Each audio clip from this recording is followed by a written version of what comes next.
¿Puedo grabar, Marcelo?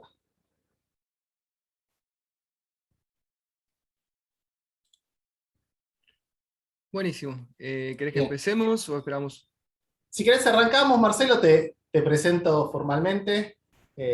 Marcelo Canedo, hoy nuevamente en un webinar que tenemos desde el Departamento de Ciencias Básicas. Agradecerle por la presencia. Sabemos que estamos en épocas donde el tiempo es algo que no sobra y siempre tener la posibilidad de que un docente brinde su tiempo, brinde su conocimiento a todo lo que es la comunidad educativa, para nosotros es un gusto y bueno, pero muy agradecidos. Marcelo nos va a estar hablando acerca de la relación entre potencia máxima y resistencia específica en remeros de alto rendimiento. Marcelo, nuevamente gracias y quedamos escuchándote. Bueno, muchas gracias. Gracias a todos los que están participando de la charla.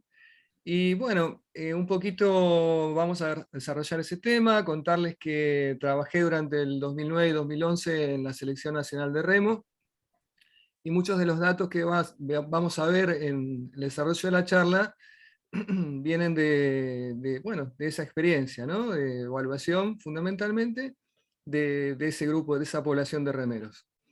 Les voy a compartir la pantalla, así vamos desarrollando el tema. En principio vamos a hacer una introducción para aquellos que son ajenos al deporte, que de repente no conocen las particularidades del deporte, y de a poquito nos vamos a ir adentrando en lo más específico, ¿sí?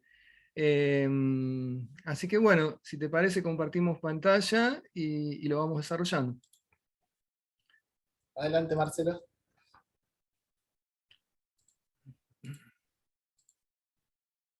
Se ve perfecto, Marcelo. Buenísimo.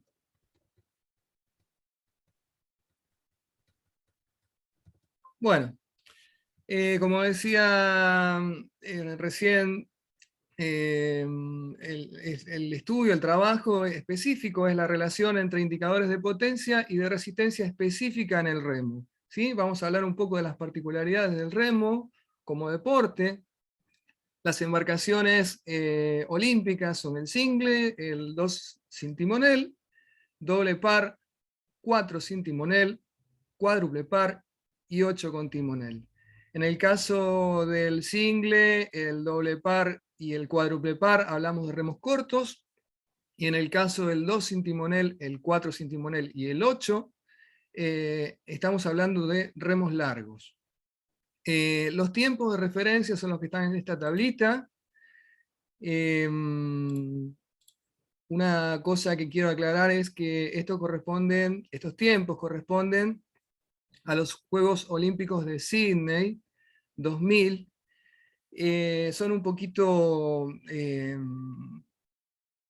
más bajos que los normales, pero lo que tiene, la particularidad que tiene este estudio es que las condiciones se mantuvieron estables, entonces son comparables entre sí. Y proviene de un estudio hecho por Kleshnev, que es un ex biomecánico de la Unión Soviética, que trabajó con diferentes equipos de remo alrededor del mundo. Y bueno, los tiempos para hablar a grandes rasgos están entre los 6 y los 7 minutos, ¿sí? Los tiempos de competencia, digamos. Acá las siglas, el W refiere a damas, mujeres, un par es el single, y la M a hombres, ¿sí? Un par single, el dos por es doble par, M doble par es doble par masculino, y así sucesivamente. Eh, Fundamentalmente tener en cuenta para seguir, para continuar, que las competencias se desarrollan en tiempos que van de los 6 a los 7 minutos. O sea que estamos hablando fundamentalmente de un deporte donde está involucrado fundamentalmente el metabolismo aeróbico, más específicamente lo que refiere a la potencia aeróbica. Hubo diferentes estudios para determinar de alguna forma en qué proporción participaba el metabolismo aeróbico y anaeróbico respectivamente. El estudio clásico y el que siempre se hace referencia es el de Hagerman, por la cantidad de sujetos involucrados en el estudio, 310 sujetos, y determinaron que en el remo la contribución de la energía aeróbica es de un 70% y la anaeróbica aproximadamente de un 30%. Bueno, debajo, acá en esta misma tabla tenemos diferentes estudios que más o menos coinciden con lo determinado por Hagerman. O sea que fundamentalmente es un deporte aeróbico, que tiene sus particularidades, ¿sí? Este también es un estudio clásico, hecho por Secher, donde se hace una correlación entre lo que es el consumo de oxígeno absoluto y el lugar ocupado en una regata internacional. Ustedes ven que está muy correlacionado, o sea, hay correlación entre el puesto que ocupó la embarcación y el consumo de oxígeno alcanzado. Acá debajo se presenta la correlación, ¿sí? La correlación de Pearson es de 0,87, una correlación alta, entre consumo de oxígeno absoluto y puesto obtenido. ¿Por qué hablamos de consumo de oxígeno absoluto? ¿Por qué la importancia del, del máximo consumo de oxígeno absoluto? Porque en remeros no solamente es importante la potencia aeróbica, sino también es importante la fuerza. Entonces, son sujetos de una gran masa corporal, aproximadamente una media de 93 kilos en la categoría pesada, y en la categoría ligeros, estamos hablando de hombres, están limitados por el peso corporal para poder competir en igualdad de condiciones. O sea, como el remo tiene relación al rendimiento con el tamaño corporal, la masa, la altura y la envergadura, para darle la posibilidad a las personas de menor tamaño, en este caso los pesos ligeros, se abre una categoría específica, ¿sí? En el caso de los pesados, la media es de 93 kilos y aproximadamente la talla es de 1,93, como promedio a nivel internacional. Y en el caso de los remeros de peso ligero, hablamos de hombres, la talla es de aproximadamente como media 1,80 m y el peso está limitado a 70 kilogramos en los botes de equipo, en los botes de conjunto, y a 72,5 kilos como máximo en el caso del single.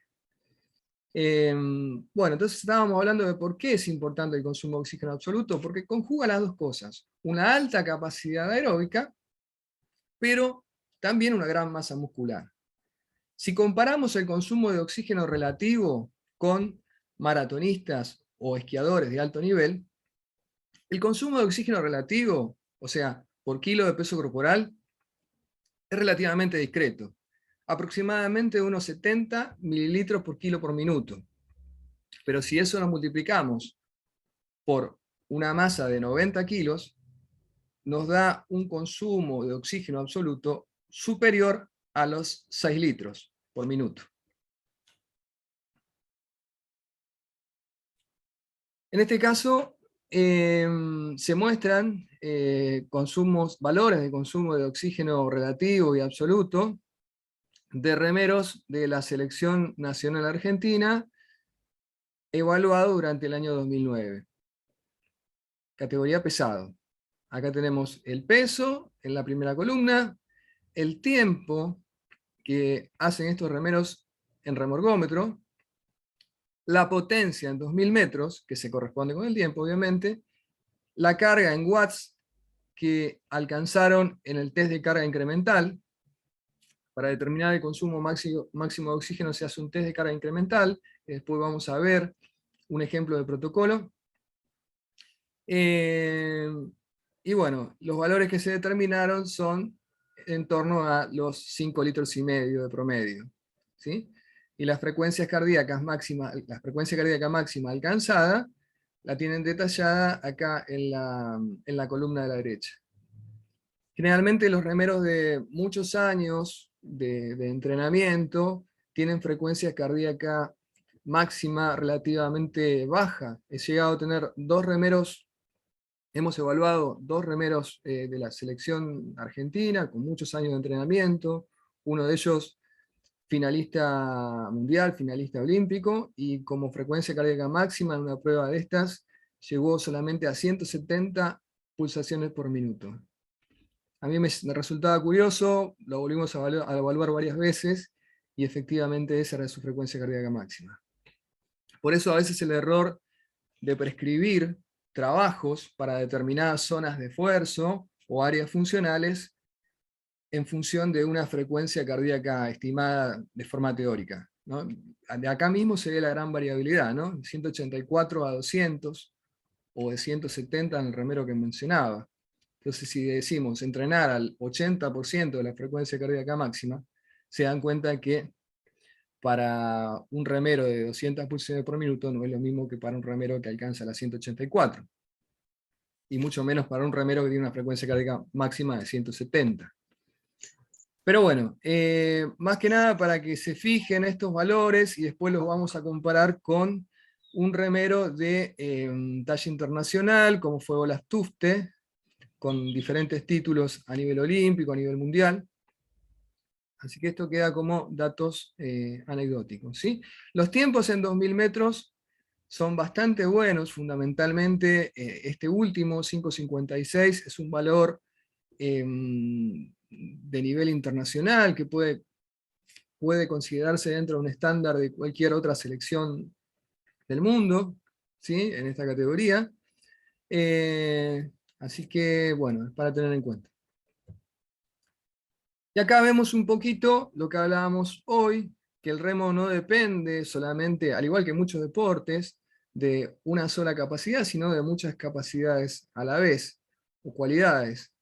En el caso de Olas Tufte, que nombramos recién, tiene una altura de 1,93 m, un test de 500 metros, tal vez para los que no son del deporte les va a costar interpretar ese resultado, pero es un muy buen tiempo en esa prueba, y representa lo que es la capacidad láctica o la tolerancia láctica, ¿sí? Una prueba que dura, como les dije, aproximadamente 1 minuto 15 en este caso, una alta potencia aeróbica.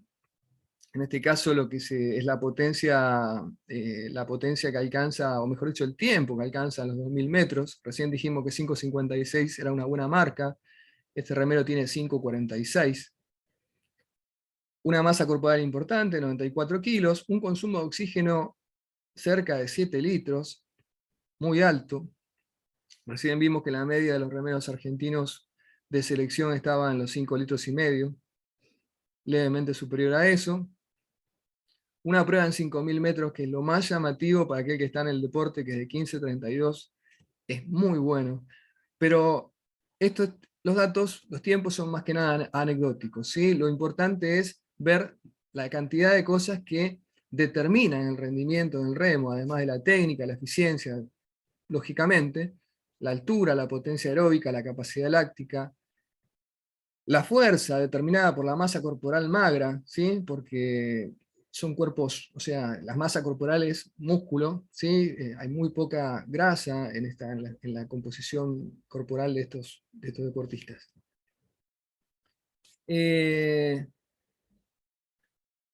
Si hablamos de la importancia relativa de la selección atlética con respecto al entrenamiento, y hablamos de consumo de oxígeno, podemos ver este estudio ya clásico de Shepard, donde se estima que un hombre cada 40 alcanza este consumo de oxígeno relativo, entre 64 y 77 mililitros por kilo por minuto, que es básicamente el consumo de oxígeno relativo de Olas Tufte.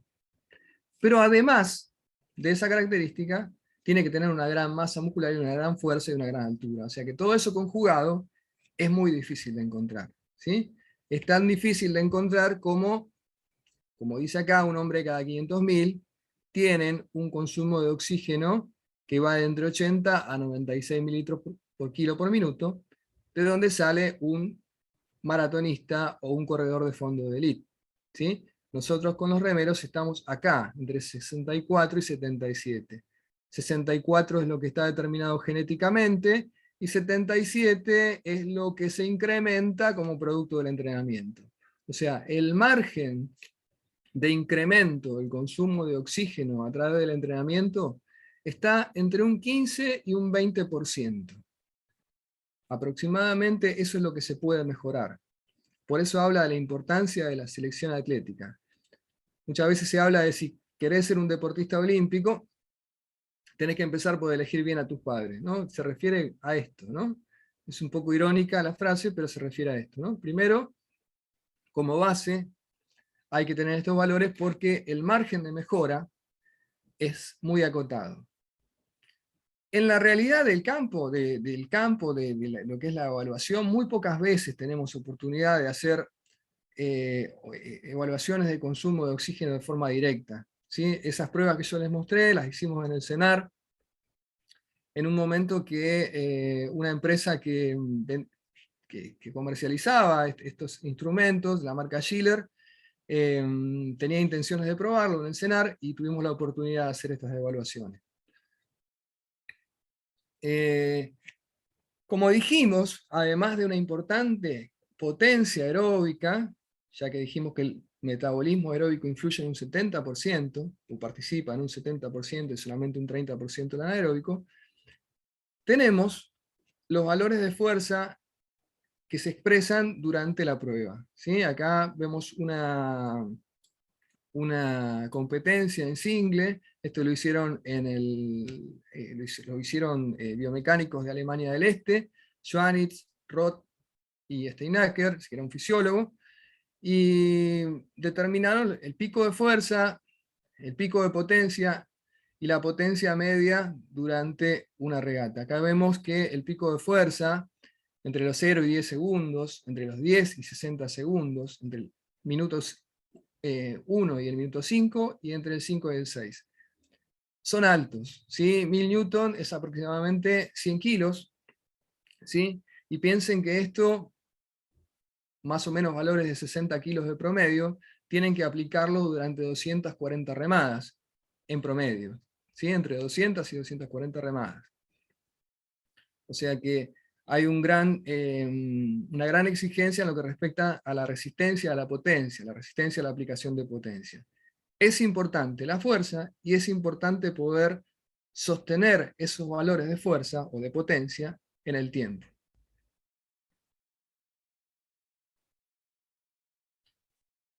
Para un poquito más demostrar la importancia de la fuerza en este deporte, vemos un trabajo que hizo también Secher en Alemania, con 3 grupos de remeros, con un aparato que había diseñado él, con el objetivo de evaluar la fuerza aplicada en posición isométrica, en una posición donde se alcanzan los máximos valores de fuerza en el remo, ¿sí? Acá tenemos que en el grupo 1 estaba compuesto por 7 remeros de nivel internacional, que desarrollaron un promedio de 204 kilos de fuerza en este aparato. Un grupo 2, compuesto por 22 remeros de nivel nacional, con 183 kilos de promedio, y un grupo 3, remeros de nivel club, 11 participantes, con 162 kilos de promedio. O sea, lo que nos está mostrando acá, que los valores de fuerza específica diferencian los niveles de rendimiento, ¿no? Tenemos un nivel internacional con una media de 204 kilos, un nivel nacional con una media de 183, y un nivel club con una media de 162 kilos. Entonces, la fuerza es un factor determinante en el remo, ¿no? La fuerza específica, la fuerza útil, ¿no?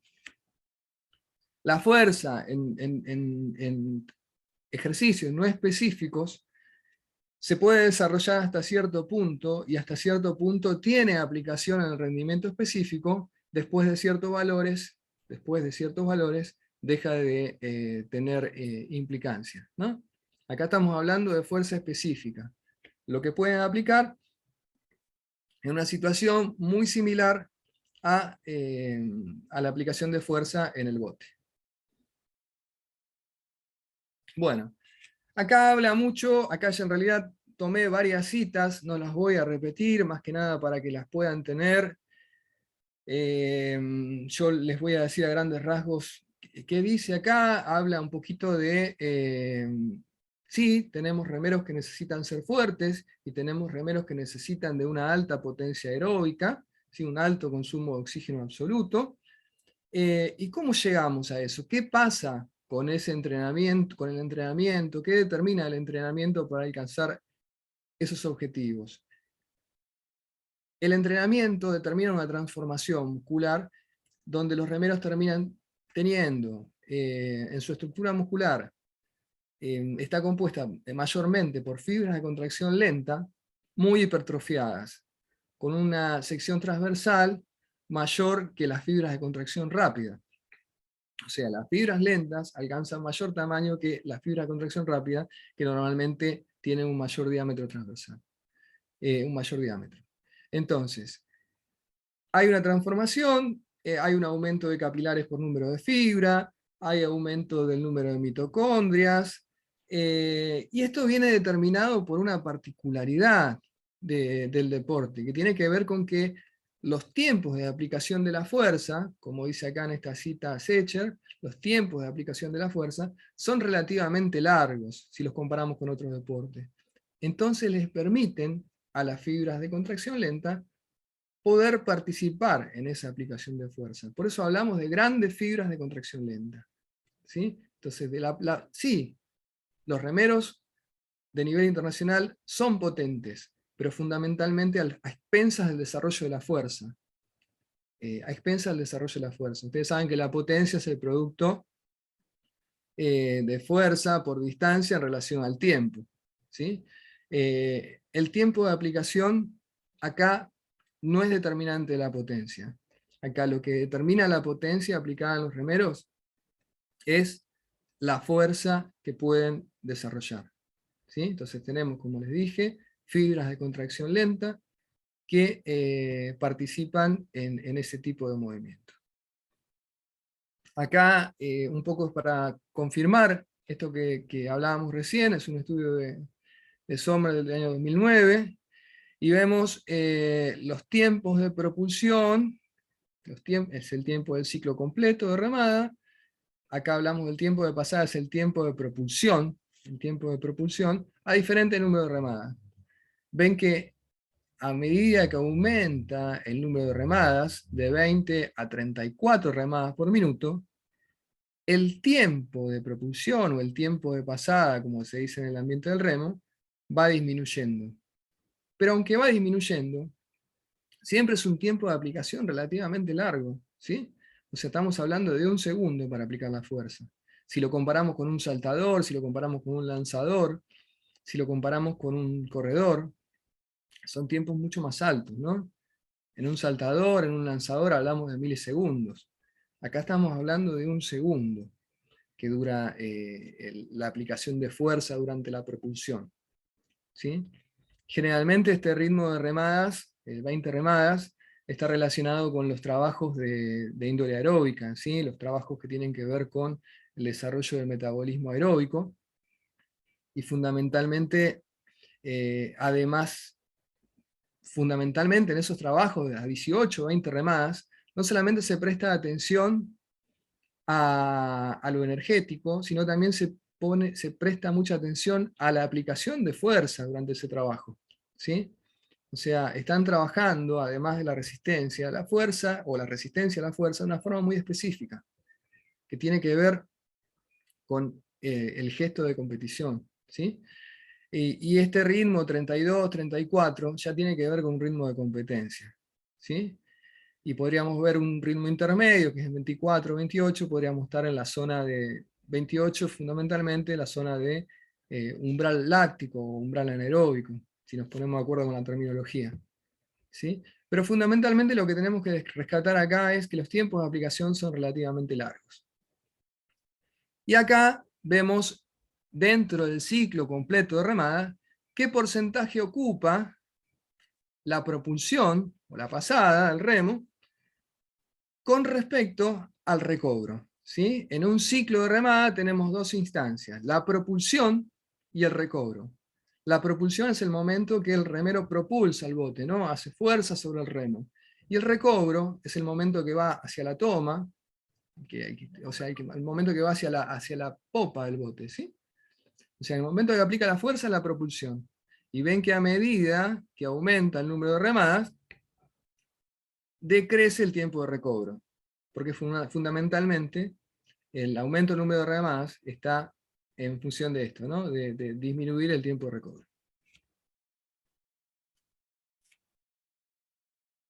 Bueno, estos gráficos también son un poco redundantes y tienen que ver con eso, ¿no? Lo muestran tal vez de una manera más simple. Acá tenemos el tiempo de recobro a diferente número de remadas, 18,9, 22, 26, 29 y 31, y cómo este tiempo de recobro va disminuyendo, ¿no? Y cómo el tiempo de pasada va disminuyendo también de una manera menos drástica, ¿no? Lo que más se acorta es el tiempo de recobro, al aumentar el número de remadas. ¿Por qué? Porque la propulsión prácticamente, la intención, la aplicación de fuerza sigue siendo la misma. Bueno, esto es en un single y en remorgómetro respectivamente. Debajo está la leyenda, ¿sí? La aclaración. En este caso corresponde a un single. Bueno, acá en realidad está bien, sí. Bueno, vamos a pasar a la próxima diapositiva. Y acá habla de lo que les decía anteriormente, ¿no? El remo tiene requerimientos de fuerza no específicos también, que tiene que ver con algunos ejercicios que son los que tienen más transferencia al deporte, que es la sentadilla, el peso muerto y el remo horizontal. ¿Sí? Sentadillas, peso muerto y remo horizontal. Remo horizontal generalmente es una tabla, el remero está acostado, boca abajo, toma la barra y la intención es llevar la barra a que toque la tabla. ¿Sí? No es un ejercicio que se ve mucho en el gimnasio, por lo general. Son los ejercicios más específicos. Y acá estos requerimientos están expresados en función del nivel del remero, ¿sí? En función del nivel del remero, y en función del peso corporal. O sea, este valor hay que multiplicarlo por el peso corporal y nos va a dar el valor de fuerza que necesita en cada ejercicio. ¿Sí? Supongamos, un remero olímpico tendría que levantar 1,9 por su masa corporal. Supongamos, en sentadilla. Para redondear, pongamos 2 por 90, 180 kilos. En el caso del peso muerto, un valor similar, 2 por 90, 180 kilos. Y en el caso del remo horizontal, remo acostado, es la masa corporal por 1,3. Yo les digo, es aproximadamente 120 kilos en un remero de selección. ¿Sí? Pasando estos valores, ya no tendría demasiado sentido seguir desarrollando la fuerza en estos ejercicios no específicos. Sí, lo que se seguiría tratando de desarrollar es la fuerza útil, ¿no? La fuerza que se aplica en condiciones de competición y la posibilidad de mantenerla, ¿no? Entonces, bueno, esta es una buena guía, ¿no? Fundamentalmente acá tenemos remeros a nivel club, nacional, olímpico y U23 o sub-23.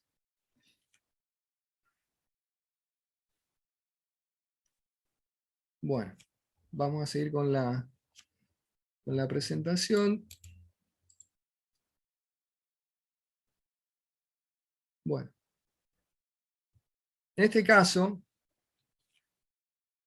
vemos un test de Wingate muy modificado, ¿sí? En realidad no se toma, no se evalúa mucho, en este caso de este autor, McNeely, usa el test de Wingate, pero lo que es interesante acá, más que la potencia promedio, es ver el pico de potencia que desarrolla cada categoría de remeros, ¿sí? El pico de potencia estaría entre los 900 y 1100 watts en los pesados, los remeros pesados.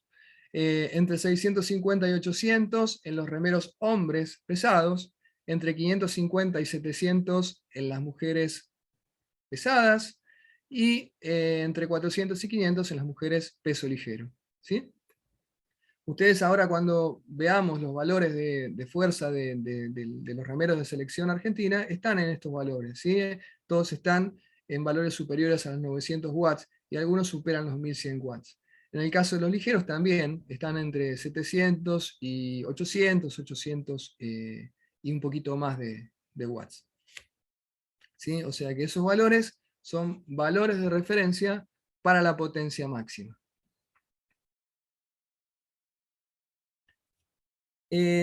Bueno, en este caso, un poquito vamos a hablar de lo que era esto de la potencia máxima.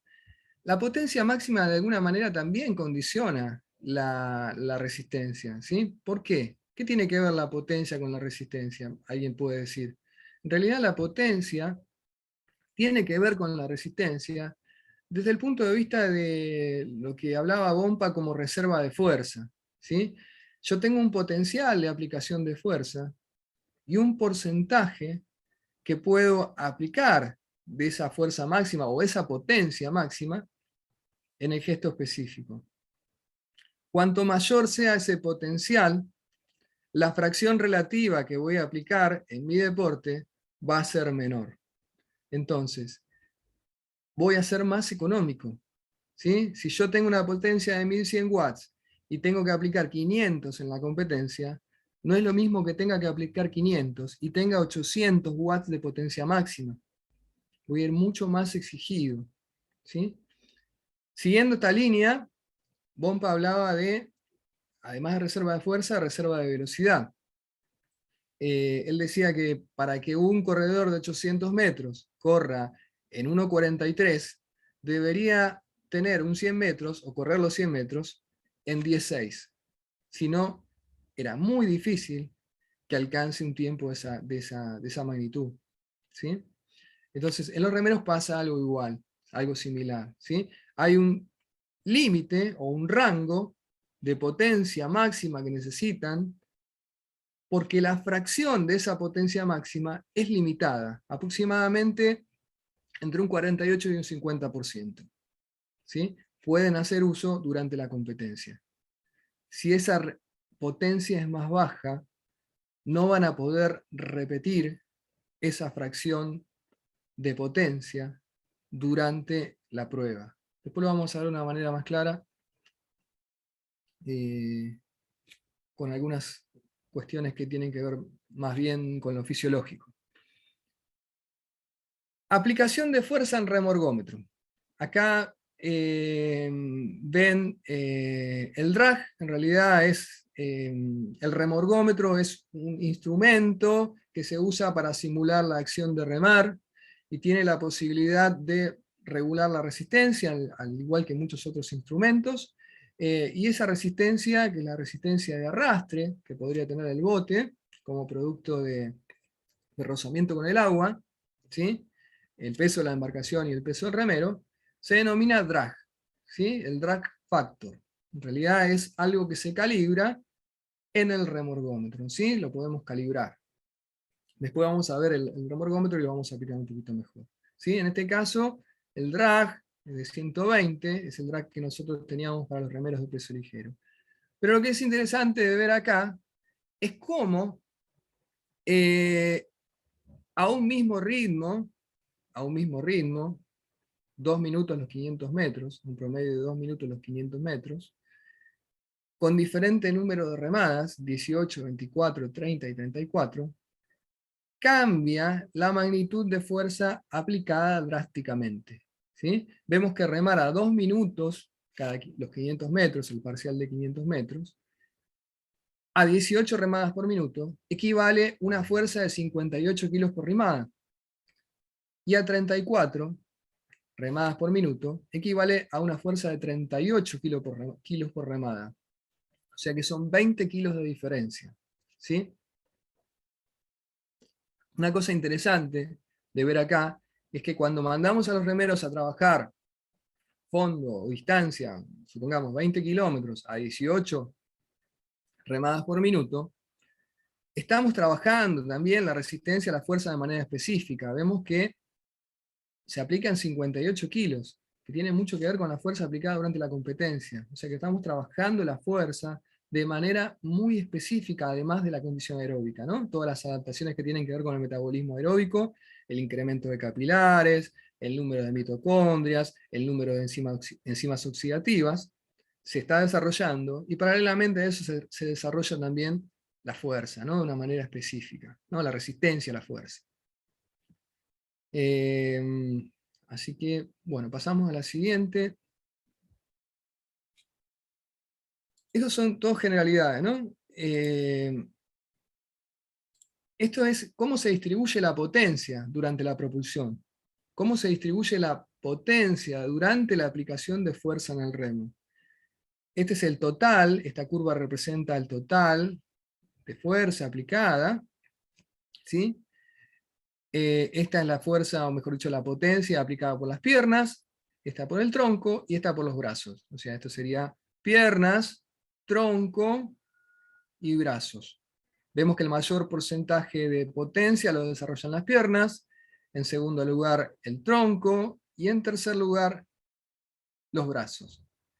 Esa es la participación durante la propulsión, ¿sí? Durante la pasada del remo a través del agua, ¿sí?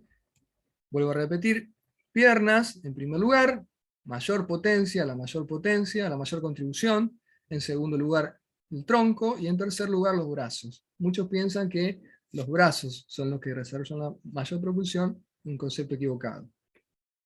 Según Kleshnev, este biomecánico, ex biomecánico de la Unión Soviética, como les dije, trabaja en muchos países actualmente de selecciones de muy alto nivel, determinó que el 45% de la potencia, en términos medios, es responsabilidad de las piernas, el 32% del tronco y el 23% corresponde a los brazos, ¿sí? Esto es cómo se desarrolla, cómo participa cada estructura del total de potencia generada. Bueno, vamos a seguir con la siguiente. Discúlpenme, ahí está. Bueno, ¿qué vemos acá? Acá vemos la curva fuerza-tiempo. ¿Por qué vamos a hablar de la curva fuerza-tiempo? Porque tiene que ver y tiene aplicación práctica, porque los ergómetros, los nuevos remorgómetros, nos dan la curva fuerza-tiempo. Y tiene mucho que ver con el concepto de aplicación técnico durante la remada, el concepto de aplicación de la fuerza, y tiene que ver con la concepción de aplicación de la fuerza durante la remada. Esta curva, fuerza-tiempo, acá vemos el pico de fuerza, el pico está desplazado hacia la izquierda, quiere decir que el pico de fuerza se alcanza antes. Si lo comparamos con esta otra curva, que el pico de fuerza está desplazado a la derecha. ¿Qué quiere decir esta curva?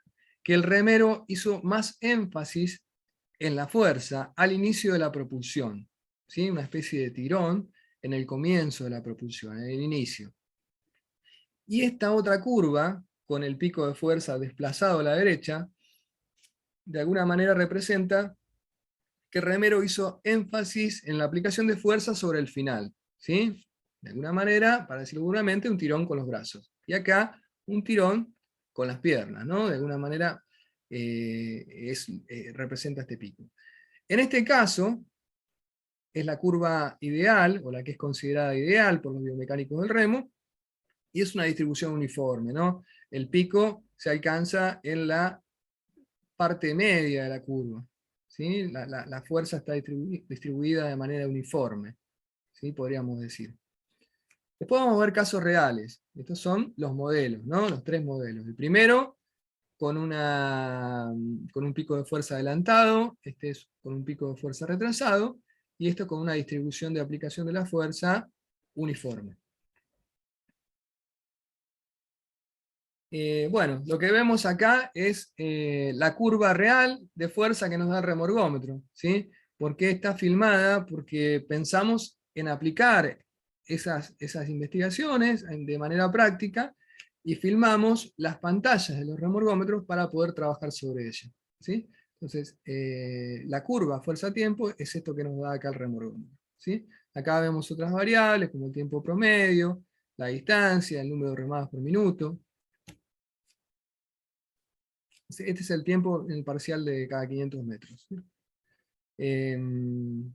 Bueno, algunos trabajos decían que esa curva, fuerza-tiempo, es consistente y no cambia más allá, la forma no cambia, más allá del incremento del número de remadas.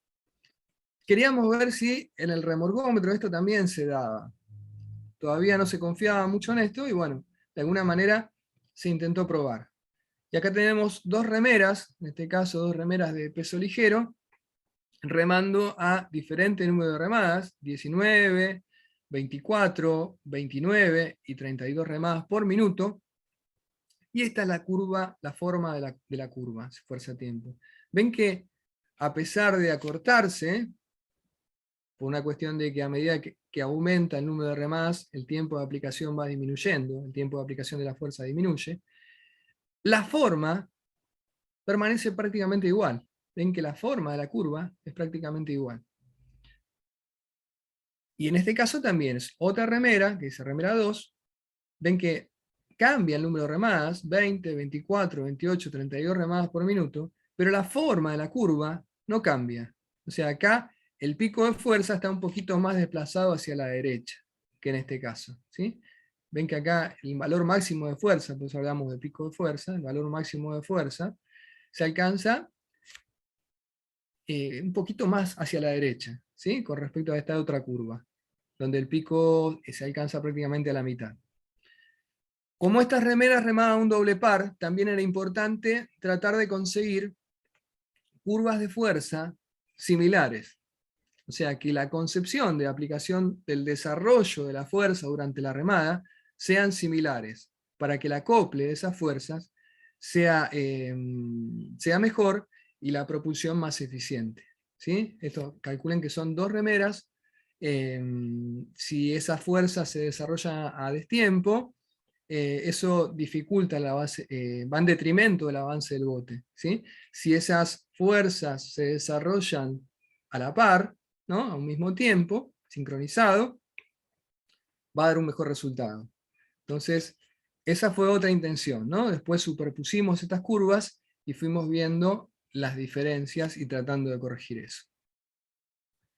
Hay instrumentos que miden esto en el agua, ¿sí? Que sería lo ideal. Lamentablemente vino después ese instrumento que se llama Weva, vino de Alemania, y pudimos hacer, en realidad yo no pude hacer, el técnico que estaba en ese momento en la selección, después lo pudo hacer en su club, y bueno, era algo interesante, ¿sí? Eso también podía medirse de forma telemétrica, el entrenador tenía los resultados directamente en la lancha, pero bueno, esto era lo que podíamos hacer, ¿sí? En el remorgómetro, tomando el remorgómetro. Acá dice aplicación de las curvas fuerza-tiempo. Esto fue lo que fui explicando hace un rato, y este fue el desarrollo de la idea, lo que fuimos tratando de hacer. En principio tomé coordenadas, perdón acá sobre una R, está mal, pero está mal escrito. Coordenadas de la curva original. ¿Sí? ¿Qué es esto? Tomamos la pantalla del remorgómetro y tomamos puntos de coordenadas sobre la pantalla, sobre la curva, mejor dicho. Y pudimos ver a qué porcentaje de la fase de propulsión se alcanzaba el pico de fuerza. ¿Sí? O sea, el mayor valor de fuerza, a qué porcentaje se alcanzaba y cómo estaba desplazado ese pico en relación a cada curva. ¿Sí? Esto la verdad es un trabajo chino, pero lo reemplazamos después por otro método más práctico, ¿no? Cuando uno tiene que trabajar con mucha gente, a veces hay que tratar de buscar lo más práctico, ¿sí? Porque estas cosas llevan mucho tiempo. Y bueno, lo más práctico que encontrando fue esto, ¿sí? Superponer las curvas de los remorgómetros. Acá tenemos dos remeros que fueron finalistas olímpicos, ¿sí? En doble par. En verde, uno de los remeros, y en rosa, otro de los remeros, a diferente número de remadas. ¿Sí? La primera curva es a 26, la segunda a 27, pero lo que cambia fundamentalmente es la aplicación de fuerza. Ven que el parcial es 1,41 y 1,33, un cambio muy grande. Eh, y lo que se ve es que las curvas de estos remeros son muy similares, ¿sí? Las curvas, la forma de la curva, más allá de la intensidad, ustedes comparen este con este, son dos remeros diferentes. Fíjense que la forma de la curva fuerza-tiempo, la forma en que se desarrolla la fuerza, en relación al tiempo es muy similar en los dos.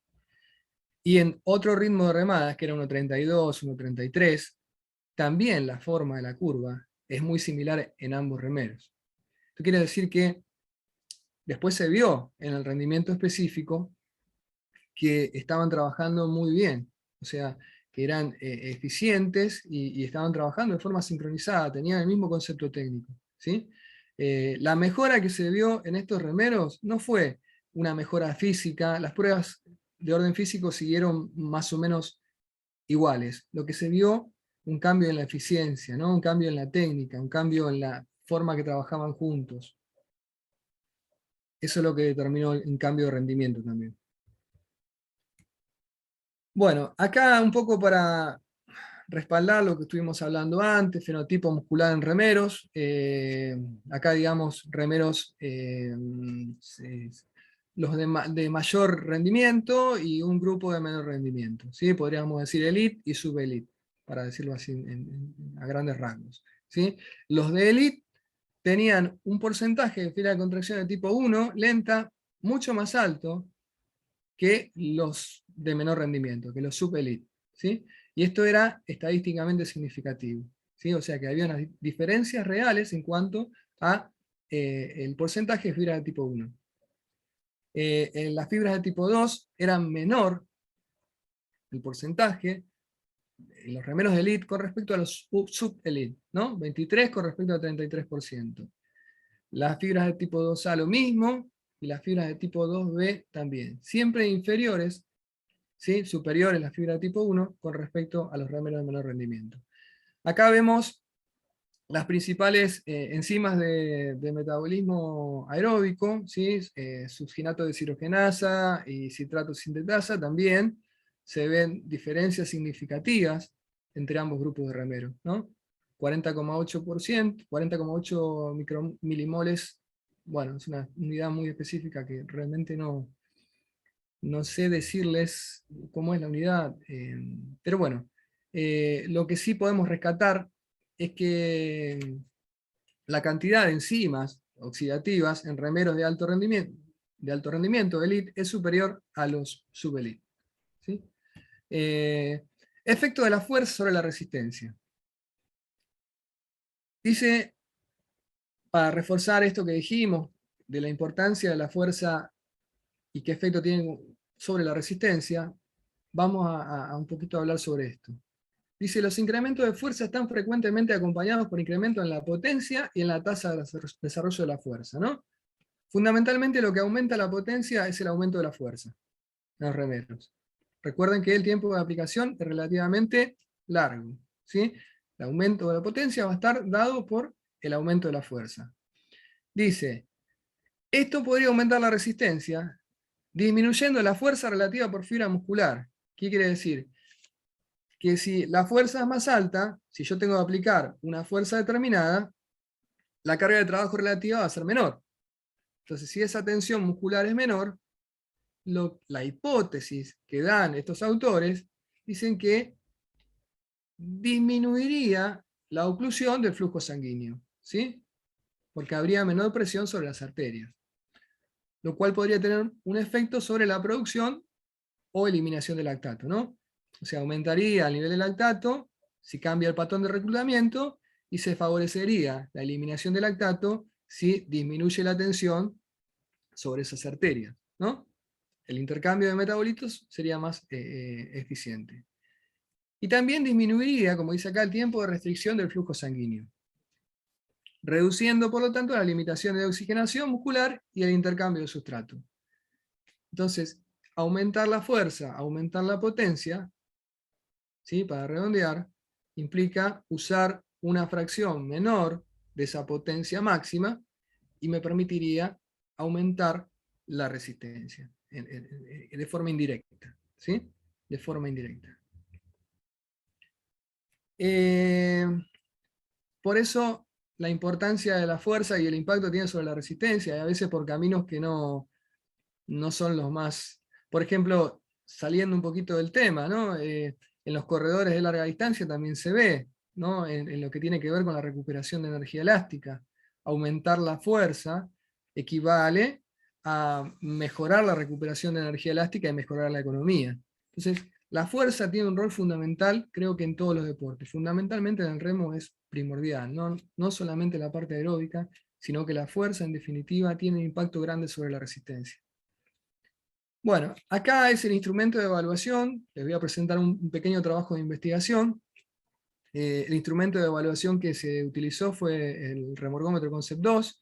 El remorgómetro tiene fundamentalmente un monitor, ¿no? Donde se ven los valores que yo les mostré, las diferentes variables, ¿no? El número de remadas, el ritmo, la curva de fuerza, el parcial cada 500 metros, un asiento móvil, un hincapié, que es donde van tomados los pies, de alguna forma se van agarrados con una correa, ¿sí? Es similar al bote, y una palanca que regula la entrada de aire a esta turbina. Si yo cierro el paso de aire, la resistencia o el drag, del que hablábamos anteriormente, disminuye. Si yo abro la entrada de aire, esa resistencia aumenta, ¿sí? Cuando fijamos ese factor drag, tenemos que tener en cuenta no solamente el tema de dónde está ubicada esta palanca, porque con el desgaste del remorgómetro, en dos remorgómetros distintos, uno nuevo y uno viejo, que la palanca esté en 5, por ejemplo, puede representar dos resistencias diferentes. Que una persona esté obstruyendo sin querer la turbina, también puede presentar una resistencia diferente.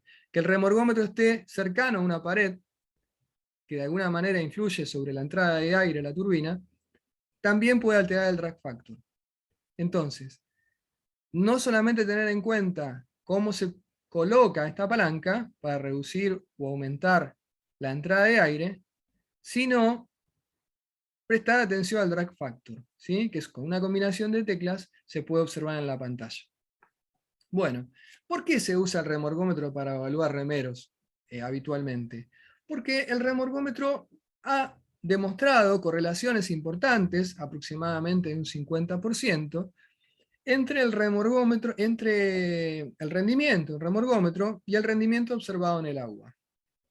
No podemos decir que los mejores remeros son los que tienen los mejores tiempos en remorgómetros. Son condiciones necesarias, pero no suficientes.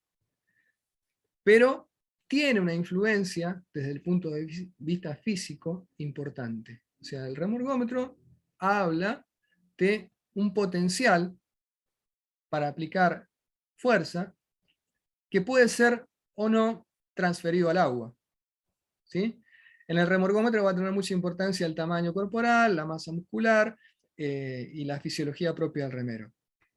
Y en el agua van a involucrarse otros factores, ¿no? Como la relación peso-potencia, ¿no? Porque el peso del remero va a mayor peso va a aumentar la resistencia de avance del bote, ¿sí? Por ejemplo, la técnica, la eficiencia técnica, ¿no? De repente un remero más eficiente para remar va a ser un mejor aprovechamiento de su potencial.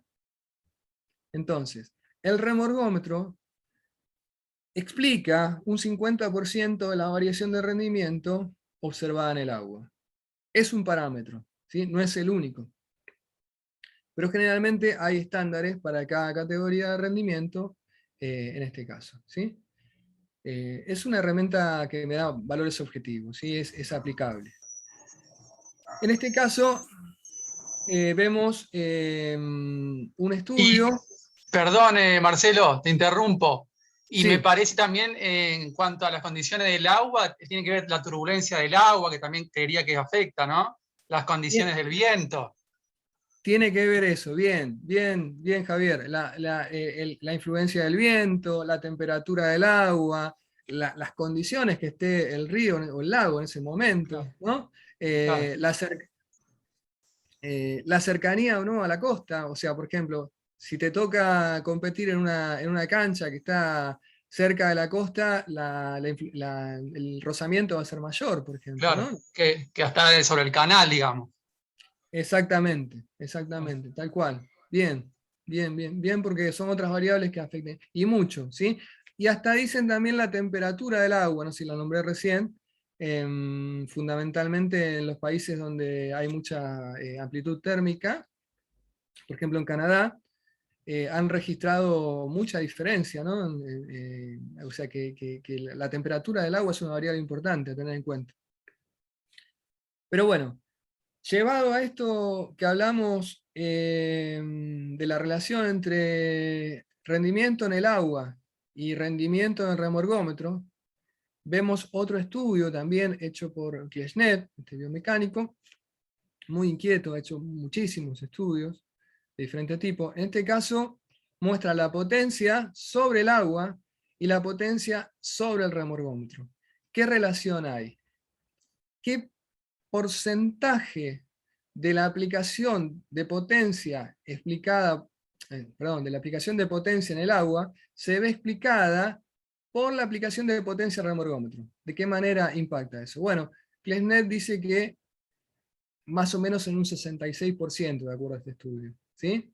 El índice de correlación es 0,81 y el coeficiente de determinación es de 0,66. Lo que quiere decir que un 66% de las variaciones observadas en la potencia en el agua estarían explicadas por la potencia aplicada al remorgómetro. No sé si es claro eso.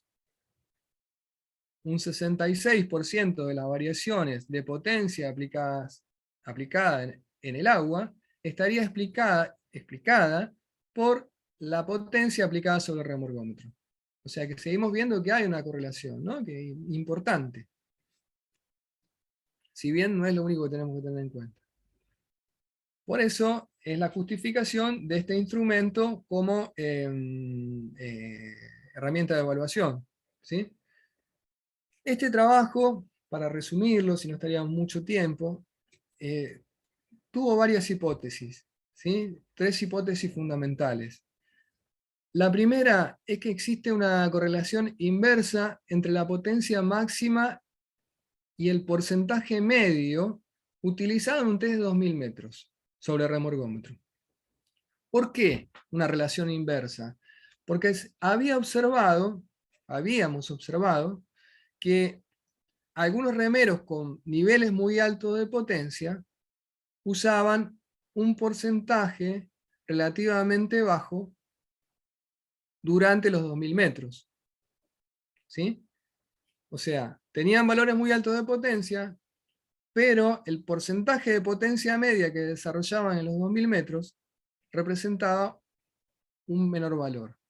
¿De dónde surge esto? Es decir, bueno, normalmente los más potentes son los menos resistentes, ¿sí? Esa es la teoría clásica y tiene que estar fundamentada fisiológicamente, ¿no? Los más potentes son los menos resistentes.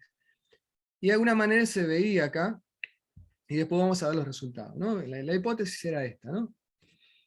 La segunda hipótesis decía que la media correspondiente a la potencia máxima en remeros de alto rendimiento en la República Argentina es mayor a 900 watts.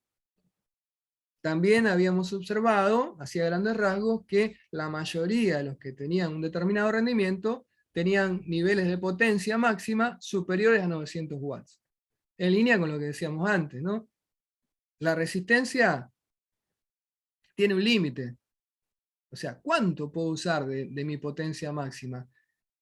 Ese porcentaje tiene un límite, ¿sí? Más de un 50-52% ya no es posible. Entonces, si tuviera una potencia más baja, sería muy difícil alcanzar ese rendimiento, ¿no? El rendimiento necesario para hacer 6 minutos en el remorgómetro, por ejemplo. Y la tercera hipótesis decía que existen diferencias estadísticamente significativas entre las medias correspondientes a la potencia máxima entre los grupos A y B respectivamente. Ahora vamos a ver bien cómo estuvo compuesta la muestra. La muestra, en este trabajo, estuvo compuesta por un total de 22 remeros, que se dividió en 2 grupos, ¿sí? Como dice acá, la muestra, vemos las características, 22 remeros, tiempo inferior a 6 minutos 20. ¿Sí? Esta muestra se tomó de una población mayor, de una evaluación que se hizo durante el año 2009, con el objetivo de preseleccionar remeros. Preseleccionar era que iban a formar un grupo, de los cuales después iban a quedar algunos, ¿no? Que iban a ser los seleccionados. Después de diferentes pruebas, después de diferentes observaciones en el agua, etcétera, etcétera. La edad era de 24, como dice acá, 14, más o menos 4,91, ¿sí? El desvío estándar. La masa corporal de 88,69, más o menos 5,23 kilos, y la talla de 189 centímetros, 189,56 centímetros, más o menos, perdón, acá está mal expresado, serían centímetros, ¿sí? Está mal la unidad, acá hay un error, ¿sí? Serían centímetros. ¿Cómo se dividió esa muestra? En dos, un grupo A, un grupo elite, y un grupo B, que lo llamamos subelite. Un grupo A con un rendimiento superior en 2000 metros, que después vamos a ver en qué márgenes, dentro de qué rangos trabajaban, o qué rango de rendimiento tenían, y un grupo B, o subelite, de un rendimiento inferior, ¿sí? 11 y 11. Acá tenemos las edades.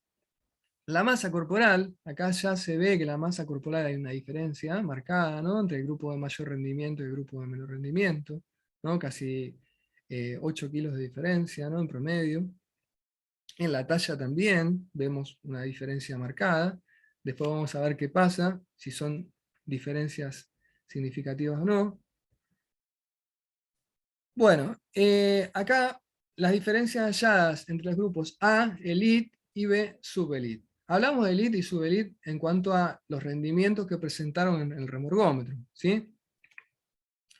Las diferencias significativas que encontramos, que se encontraron, fueron fundamentalmente en la potencia media en 2000 metros, en la masa corporal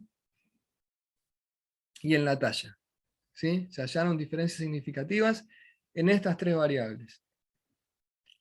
No se hallaron diferencias significativas en estos grupos, que eran bastante homogéneos, después lo vamos a ver, en la potencia máxima relativa, que tiene que ver con la potencia por kilo de peso, y en el porcentaje de potencia máxima usado en los 2000 metros.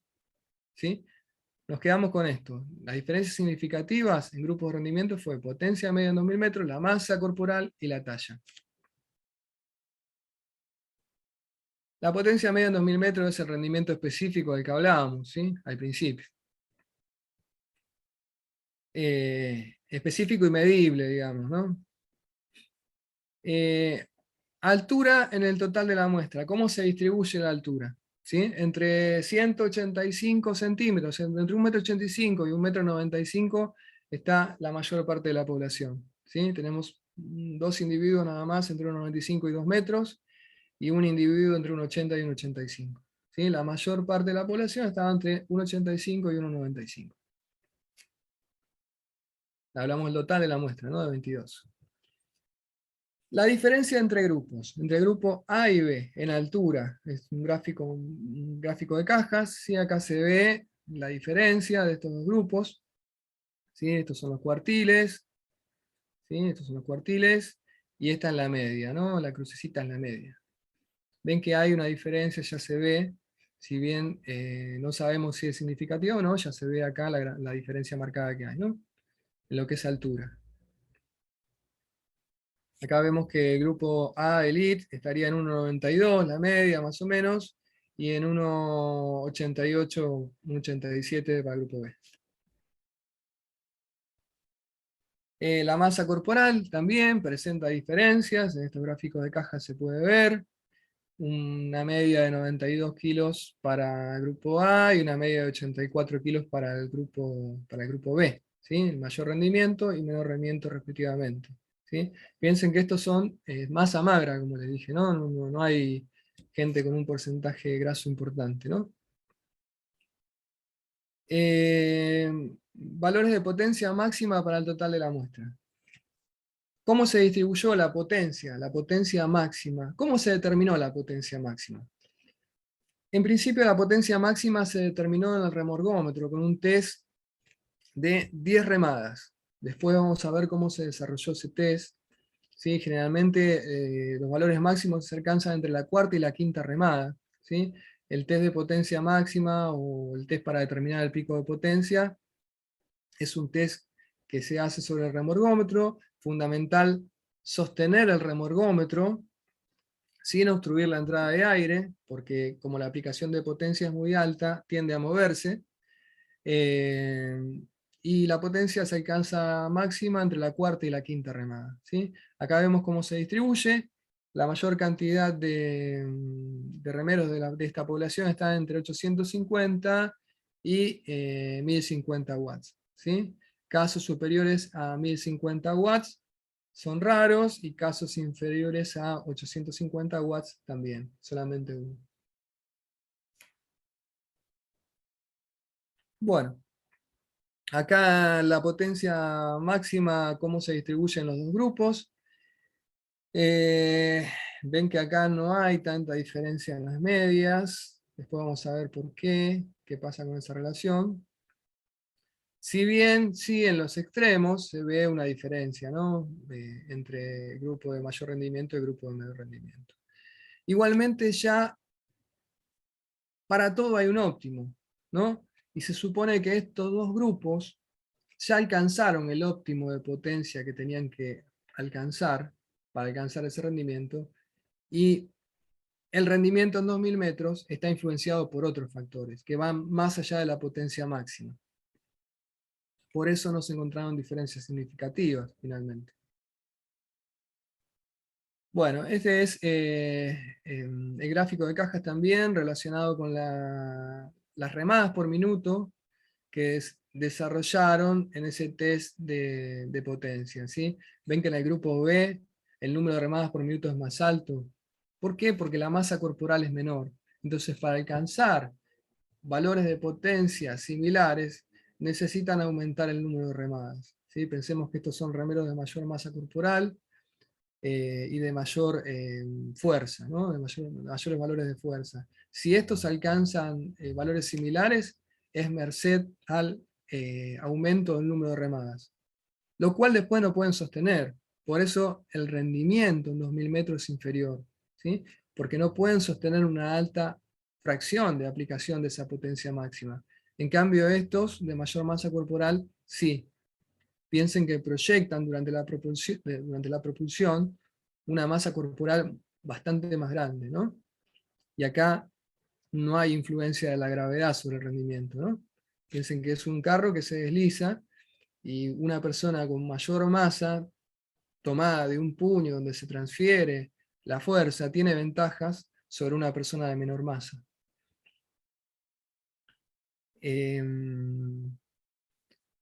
Acá lo que vemos es el desarrollo de la prueba de potencia máxima, la prueba de 10 segundos. ¿Sí? Algunos tomaban 10 remadas, en este caso nosotros tomamos 10 segundos.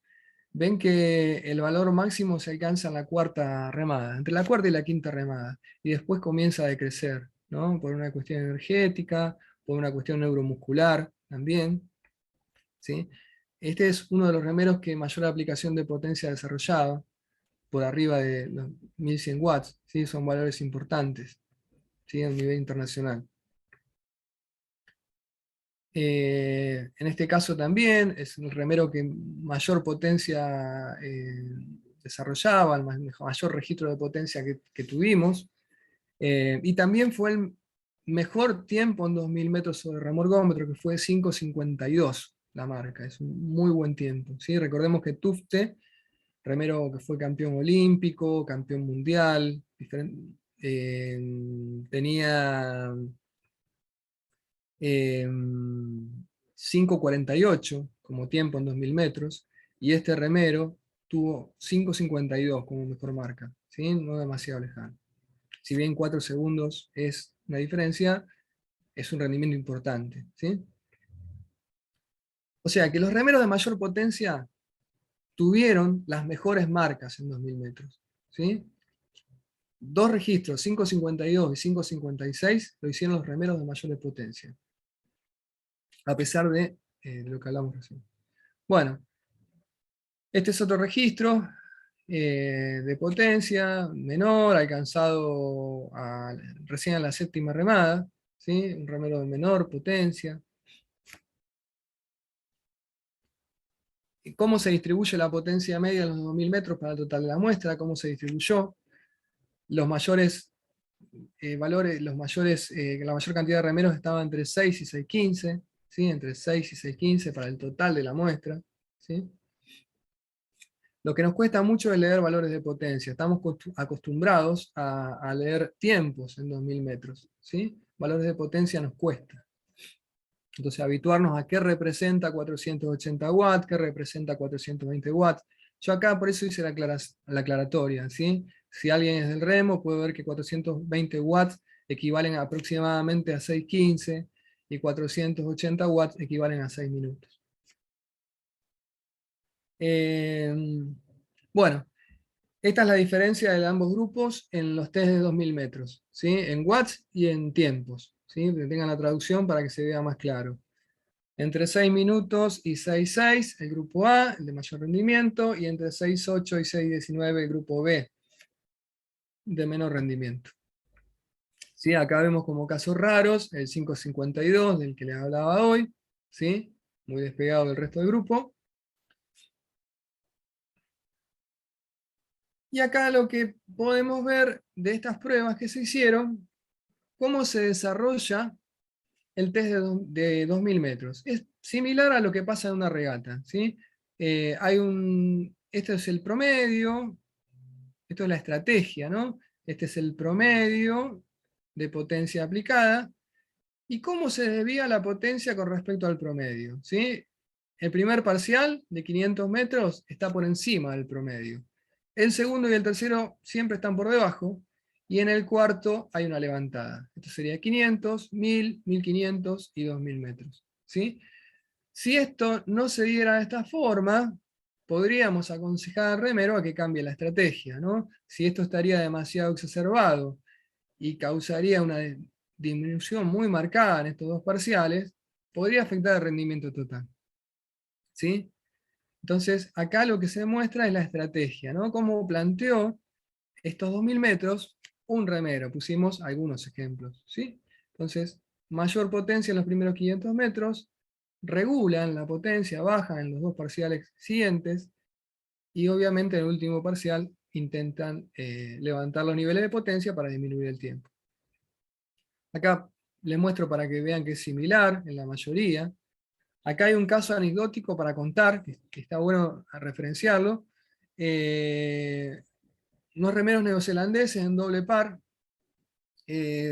A muchos les llamaba la atención el tiempo que habían hecho en 500 metros. ¿Sí? Cómo habían levantado los últimos 500 metros. Era muy llamativo. Entonces, en base a los estudios que había hecho Klesnev, tomé los tiempos de la página, de la web rowing, tomé los tiempos de esa regata, y lo que se veía es que esos remeros neozelandeses distribuyeron los esfuerzos de otra manera. Entonces se reservaron en los primeros parciales, y por eso pudieron hacer esa levantada tan importante en los últimos 500 metros. O sea, la fisiología es para todos igual, ¿no? Obviamente que dentro de una zona de esfuerzo, uno va a trabajar a un ritmo y otro va a otro ritmo diferente, ¿no? Dentro de un área funcional determinada. Pero la fisiología es la misma para todos. O sea, lo que pasaba con esos remeros es que trabajaron en los parciales anteriores a un porcentaje de fuerza de su potencia máxima inferior, ¿sí? Lo que les permitió levantar drásticamente sobre el final. Normalmente es esto lo que se ve, lo que les muestro acá, ¿sí? Primer parcial aplican la mayor potencia, después se regulan y aumentan al final.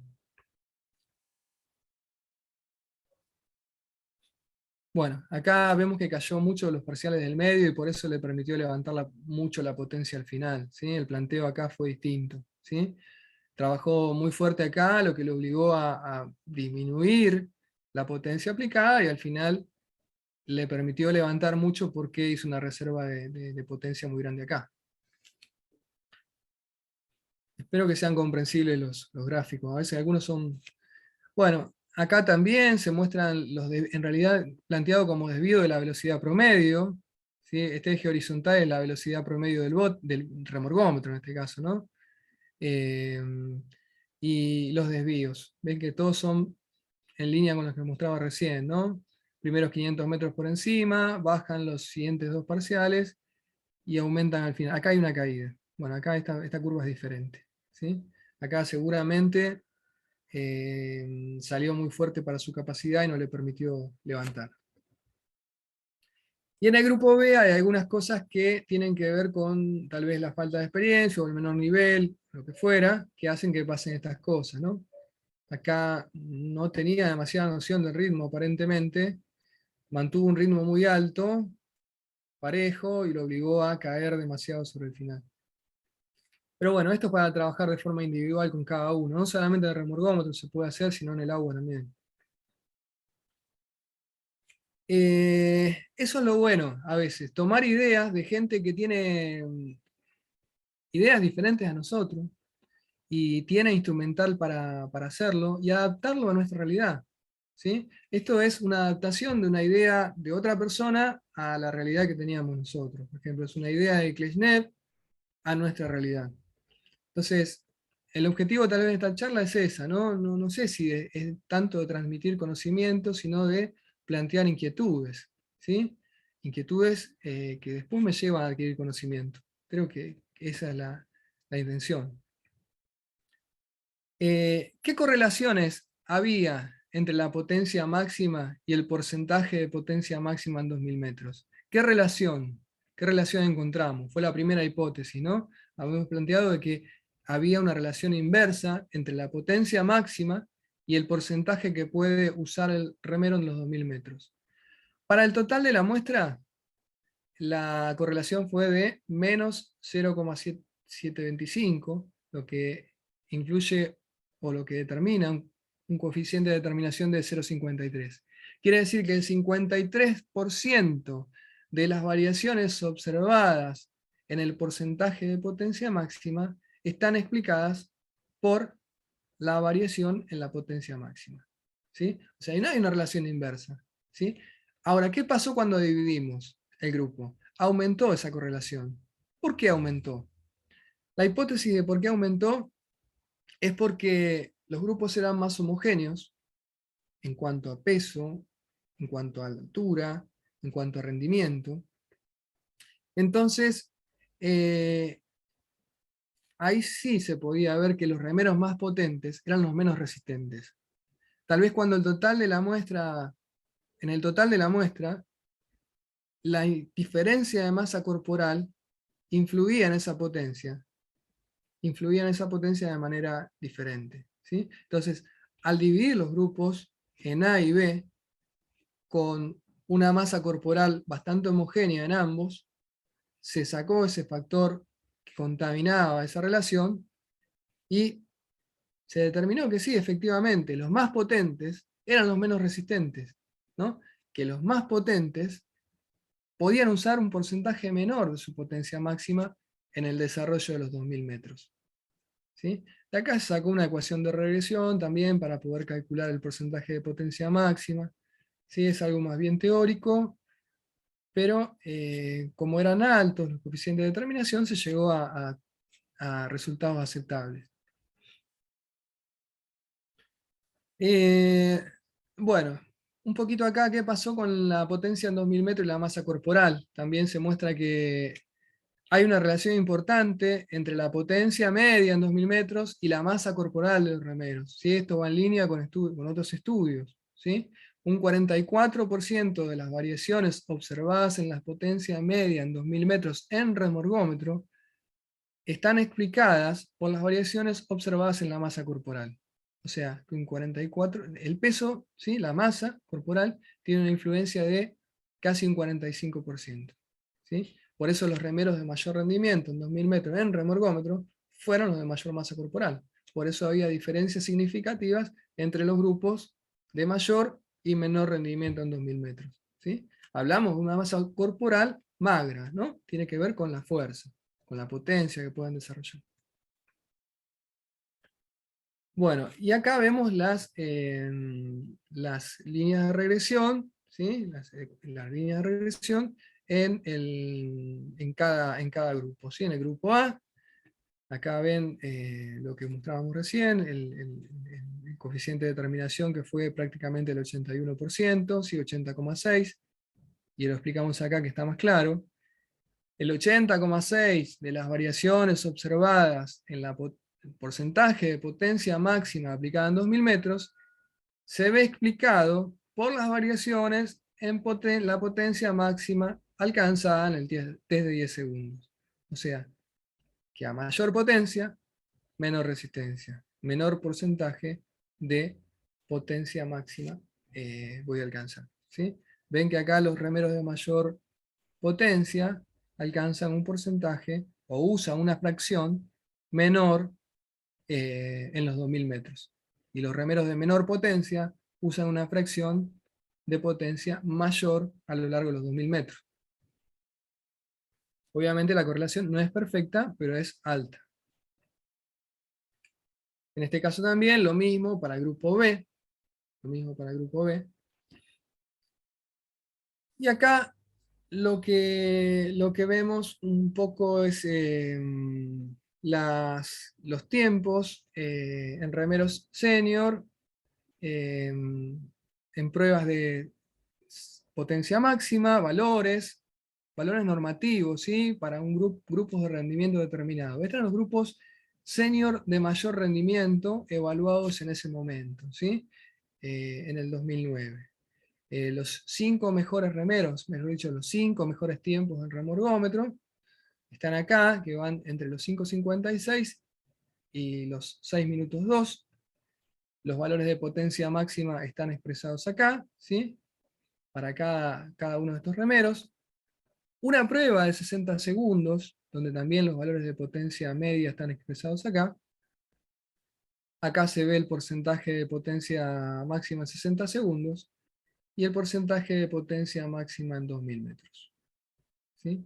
Son valores normativos. ¿Qué quiere decir esto? Que bueno, si quieren alcanzar estos rendimientos en 2000 metros, más o menos estos son los valores que tendrían que alcanzar en el resto de las pruebas. ¿Sí?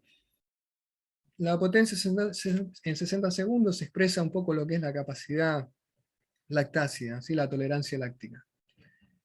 Y acá vemos un grupo de remeros junior, obviamente el rendimiento es inferior.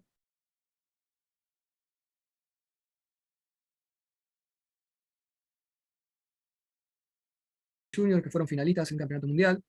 El remero 1, 2, 4 y 5, ¿sí? Fueron finalistas mundiales. Y acá tenemos 2 finalistas olímpicos también en este grupo de remeros senior. Y bueno, y acá vemos la diferencia de rendimiento, ¿no? Vemos que el peso para los juniors, remeros de 18 años, de hasta 18 años, es menor al 10% que en los remeros senior. La potencia máxima es menor al 13%. La potencia en el test de 60 segundos es menos un 10%. Pero más que nada lo que quiero ver acá, o quiero observar que las diferencias de potencia de alguna manera determinan el rendimiento en 2000 metros, ¿sí? En remorgómetro, ¿sí? En remorgómetro. Entonces, estos remeros junior seguramente van a aumentar su masa corporal, van a aumentar su potencia máxima, y van a aumentar su rendimiento en 2000 metros, llegando a estos valores. De hecho, algunos de los que están acá hicimos algún seguimiento longitudinal, y de hecho pasó exactamente eso, ¿sí?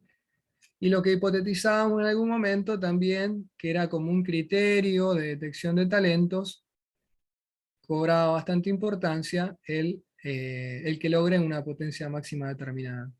¿Sí? Acá vemos que son altos los valores de potencia en este grupo de remeros. Lo que todavía, lógicamente, es inferior a los remeros de mayor experiencia, de mayor edad, es el rendimiento en 2000 metros. ¿Sí? Bueno, y acá teníamos un caso de un remero muy potente, ¿sí? Junior, 991 watts, donde también le costaba mucho sostener esos valores de potencia. Otra de las cosas que pensamos es hasta dónde no influye negativamente esa potencia. Porque los remeros de demasiada potencia veíamos que tal vez les jugaba en contra en algún punto, ¿sí? Pero bueno, ¿cuál es el óptimo? ¿Sí? Entonces, más que nada, estos valores tienden a eso, a mostrar óptimos, ¿sí? Óptimos para cada grupo. Y Eh, te hago otra pregunta, Marcelo. En sí, este cuadro que estábamos mostrando acá, ¿no se tiene en cuenta la frecuencia cardíaca? en realidad la frecuencia cardíaca es un test máximo, el test de 2000 metros es un test máximo. Entonces la frecuencia cardíaca, el consumo de oxígeno va a ser máximo durante el desarrollo de la prueba, generalmente lo van a alcanzar al minuto, minuto y medio, y la frecuencia se va a mantener máxima el resto de la prueba. Ah, está bien. Perfecto. Entonces, Gracias. no, nada. Entonces, bueno, acá más o menos para que tengan valores normativos de lo que es indicadores de potencia o de resistencia a la potencia, en el caso de 60 segundos, con el test de resistencia específica, que es el de 2000 metros. ¿Sí? A veces con las tablas nos mareamos un poquito, pero bueno, a veces son útiles, ¿no? Bueno, y los pesos ligeros. ¿Qué pasa con los pesos ligeros? Los pesos ligeros obviamente tienen una masa corporal menor, ¿sí? Acá tenemos un promedio de 70,56 kilos, y eso repercute sobre los valores de potencia, que vemos que los valores de potencia son más bajos que los otros dos grupos. Si recuerdan, teníamos para los senior, para los pesados mayores, 1014 watts de promedio. Para los juniors, 879, y para los ligeros, 821 watts de promedio, que estaban relacionados con la tabla que yo les había mostrado de McNeely, ¿no? Con esos valores normativos. Y también eso repercute sobre la potencia en 60 segundos. El test de 60 segundos es un test de tolerancia láctica, ¿sí? Un test de capacidad láctica, tolerancia láctica, como quieran llamarlo.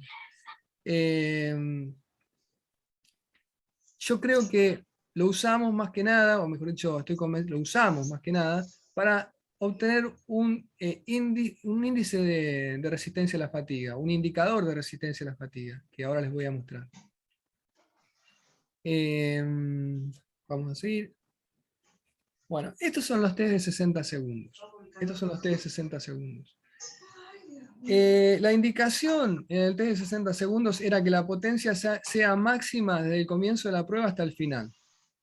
Este remero era uno de los remeros con mayor nivel de potencia y muy concienzudo en su trabajo. O sea, lo que le decías, lo hacía, a pesar de ser un remero de muchos años de experiencia y demás, hacía lo que uno le prescribía hacer.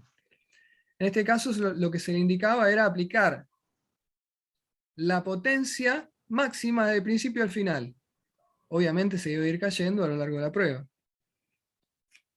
La idea era tener un valor de potencia máxima al final y contrastarlo con los últimos valores o el último valor de potencia al final del test. Lo que vimos es que esto variaba mucho de un remero a otro. Entonces, ese indicador de resistencia, la potencia, no era válido. ¿Por qué? Porque podíamos tener una curva similar a esta y podíamos tener una curva como esta. Este remero no especuló, ¿sí? Este remero hizo la prueba desde el principio al final al máximo de sus posibilidades. Este remero distribuyó su potencia a lo largo de la prueba para tener un mejor rendimiento promedio. Entonces, mantuvo la potencia y cayó sobre el final. Entonces, no podíamos calcular un indicador de resistencia a la potencia de esa manera, ¿sí? Porque eran dos planteos totalmente diferentes. Lo que sí es claro que todos, más allá del planteo que hacen de esta prueba, caen mucho sobre el final de la prueba, ¿sí? Cae mucho la potencia sobre el final de la prueba. Esto es remada por remada, ¿sí? Son los 60 segundos que duró la prueba, remada por remada. O sea, los valores de potencia remada por remada. La línea roja es la potencia y las barras azules son el porcentaje de la potencia máxima que alcanza, ¿sí? La potencia máxima en 10 segundos. No sé si es claro. Cualquier cosa, Javier, si algo no es claro, me decís y tratamos de aclararlo. Jonathan. Bueno, la potencia es en rojo y el porcentaje de potencia máxima en la barra azul.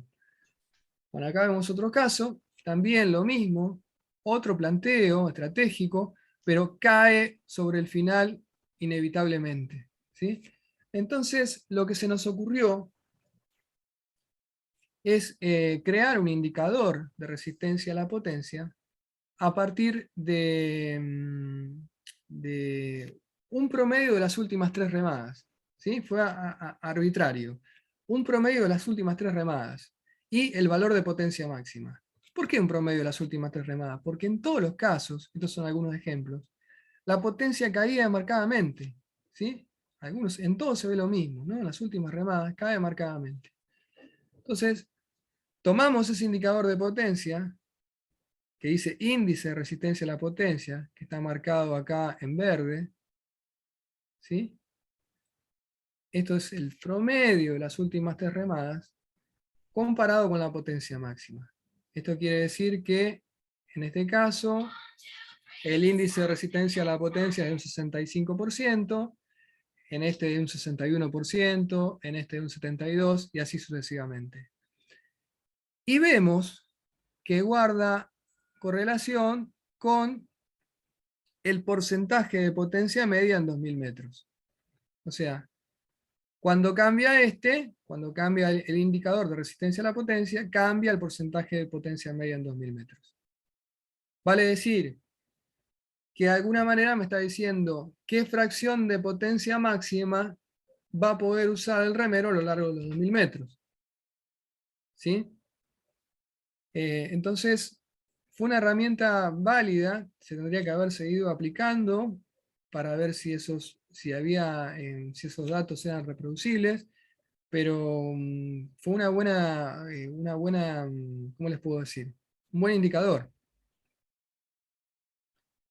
Y esta fue la ecuación de regresión que se armó a partir de esos resultados, ¿sí?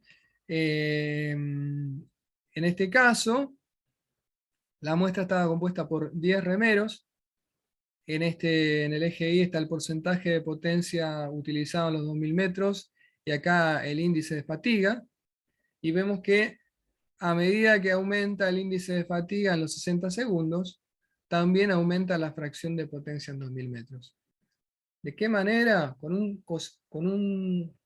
coeficiente de determinación de 0,964. Quiere decir que un 96,4% de las variaciones observadas en la potencia que se puede usar en 2000 metros se pueden explicar por el índice de fatiga. ¿Sí? Están explicadas por las variaciones observadas en el índice de fatiga. Entonces, con esa intención de predecir de alguna manera el rendimiento que iba a tener en 2000 metros, acá está la ecuación, usamos este indicador de fatiga. ¿Sí? Los fundamentos teóricos son más difíciles de explicar, ¿sí? Están un poco en la nebulosa de por qué pasa esto, ¿sí? Pero acá se ve muy claro que cuando cambia el índice de fatiga, cambia el porcentaje que se puede usar en los 2000 metros, porcentaje de potencia que se puede usar en los 2000 metros, ¿sí? Bueno, en este caso vemos dos remeros de similares características, y por eso me pareció importante, que logran un resultado similar en los 2000 metros. Acá no tengo resultado en los 2000 metros, pero son remeros que tienen 6 minutos. Acá dice en watts, son 6 minutos aproximadamente. 472 uno y 470 el otro. Una masa de 95,8 kilos uno y 95,2 el otro. Una potencia de 1108 watts uno y una potencia de 933 el otro. ¿Qué me dice esto? De alguna manera es lo que decíamos anteriormente, ¿no? Dos remeros que llegan a los 6 minutos por caminos diferentes. Uno a través de la potencia y otro a través de la resistencia a la potencia. El primer remero es más potente que resistente y el segundo remero es más resistente que potente. Y los dos, por caminos diferentes, alcanzan resultados similares. ¿Sí? Y me pareció interesante esta comparación porque acá no hay influencia en la masa corporal, porque acá hay un resultado similar en 2000 metros, y porque acá hay una diferencia importante en la potencia máxima y en el índice de resistencia a la potencia. ¿Sí?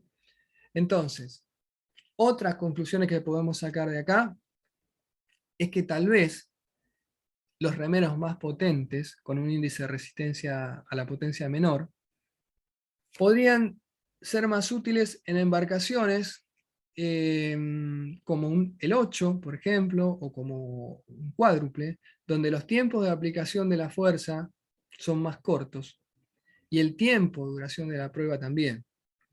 Recordemos un poquito, vamos un poquito al principio de la Y presentación. donde los remos son más largos, habías dicho, ¿no? En esa. Más que nada tiene que ver con las velocidades, sí, en el 8 es de remo largo, y el cuádruple par no, pero las velocidades de los botes son diferentes. Entonces los tiempos de aplicación de la fuerza son menores. Bueno, claro. Si el tiempo de aplicación de la fuerza es menor, un remero más potente va a ser más útil que en una embarcación más lenta, ¿no? Claro. Además del tiempo de aplicación de la fuerza, otra cosa que influye acá es, perdón porque tengo problemas con el mouse, a ver si puedo solucionarlo. Bueno, otra cosa que influye, acá vemos el 8, 5:20 el tiempo. Si lo comparamos con un single que es 6:32 el tiempo de referencia, ¿no? Es una prueba de menor duración y el tiempo de aplicación de la fuerza es menor. Entonces, un remero potente, un remero más potente, va a servir más para este tipo de embarcaciones, ¿no? Más veloces, donde el tiempo de aplicación de la fuerza es menor y el tiempo de duración de la prueba también. Entonces, ese desgaste natural no va a influir tanto, ¿no? Ese desgaste que se veía en la gráfica. A ver. Y en estos remeros, ¿qué tipo de fibras priman? Bueno, acá hay un tema, ¿no? Generalmente los resultados que da el fisiólogo de Alemania del Este, que era Steinaker, ¿no? El que más publicaciones tiene, o Roth también, más biomecánico, no fisiólogo, pero dicen que predomina en los remeros la fibra de tipo 1, pero en los remeros más potentes puede haber una diferencia en la estructura muscular, ¿sí? Puede haber una diferencia. Más que nada cuando Roth, este biomecánico, hace comparaciones con las curvas fuerza-tiempo y muestra que las curvas donde el tiempo de aplicación de la fuerza es menor, de alguna manera él caracteriza a esos remeros como más potentes o más resistentes, pero no especifica los tipos de fibra, ¿sí? De repente no hay un análisis demasiado profundo, ¿sí? Como el que yo había mostrado anteriormente.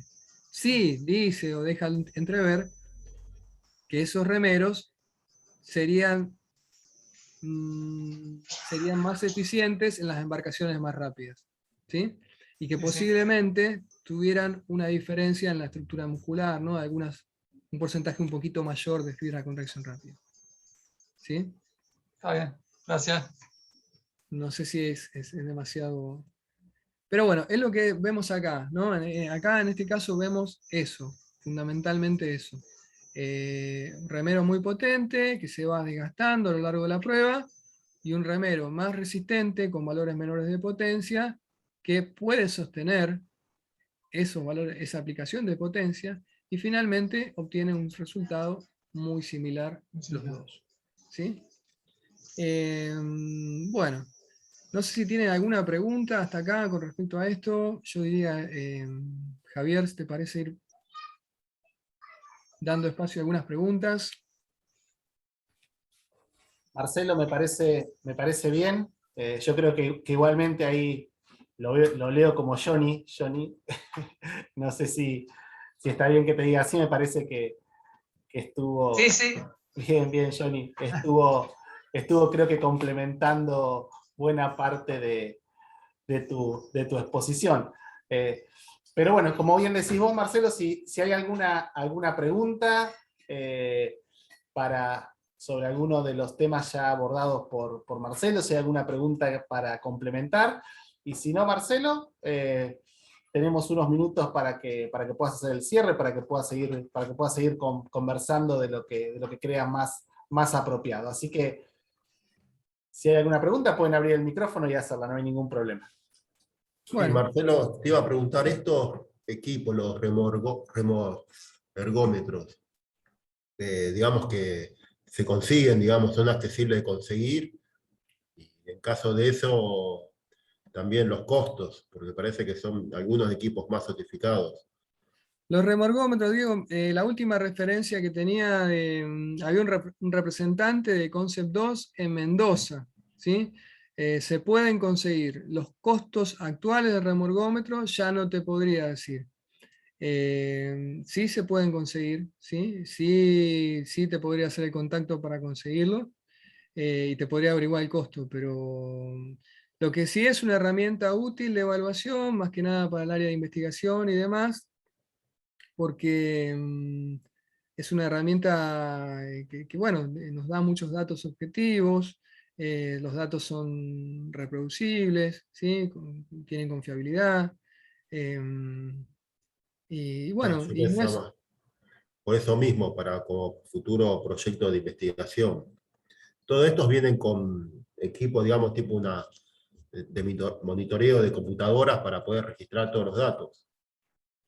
En realidad, mirá, con el tema de los datos, bueno, pasamos por diferentes instancias. Todos esos datos que les fui mostrando, al principio se tomaban de manera artesanal, digamos.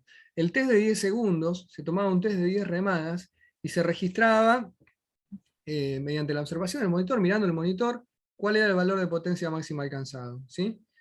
En este caso ya fue tomado con una computadora. Los monitores empezaban por el PM2. El PM2 tenía la posibilidad de conectar una interfase, ¿sí? Esa interfase se conectaba a un programa, una computadora, con un programa que se llama eRow 4.0, que es este que usé acá, en estos datos que te mostré. Y tenía los datos remada por remada. Lo que tenías que hacer es ir a la base de datos de ese programa, y ahí extraías los datos. Había que trabajar un poquito sobre ello para convertir o darle formato más que nada, ¿no? Los formatos en tiempo, potencia y demás. Pero tenías la base de datos, ¿sí? El Después VO2 vinieron... no sería. ¿Eh? Con esto puedes marcar la potencia aeróbica, la fuerza, pero el consumo de oxígeno, eso lo marcas aparte. ¿O no? No, el consumo de oxígeno con esto no. El consumo de oxígeno necesitas un analizador de gases, el que, Ah, porque lo habías marcado.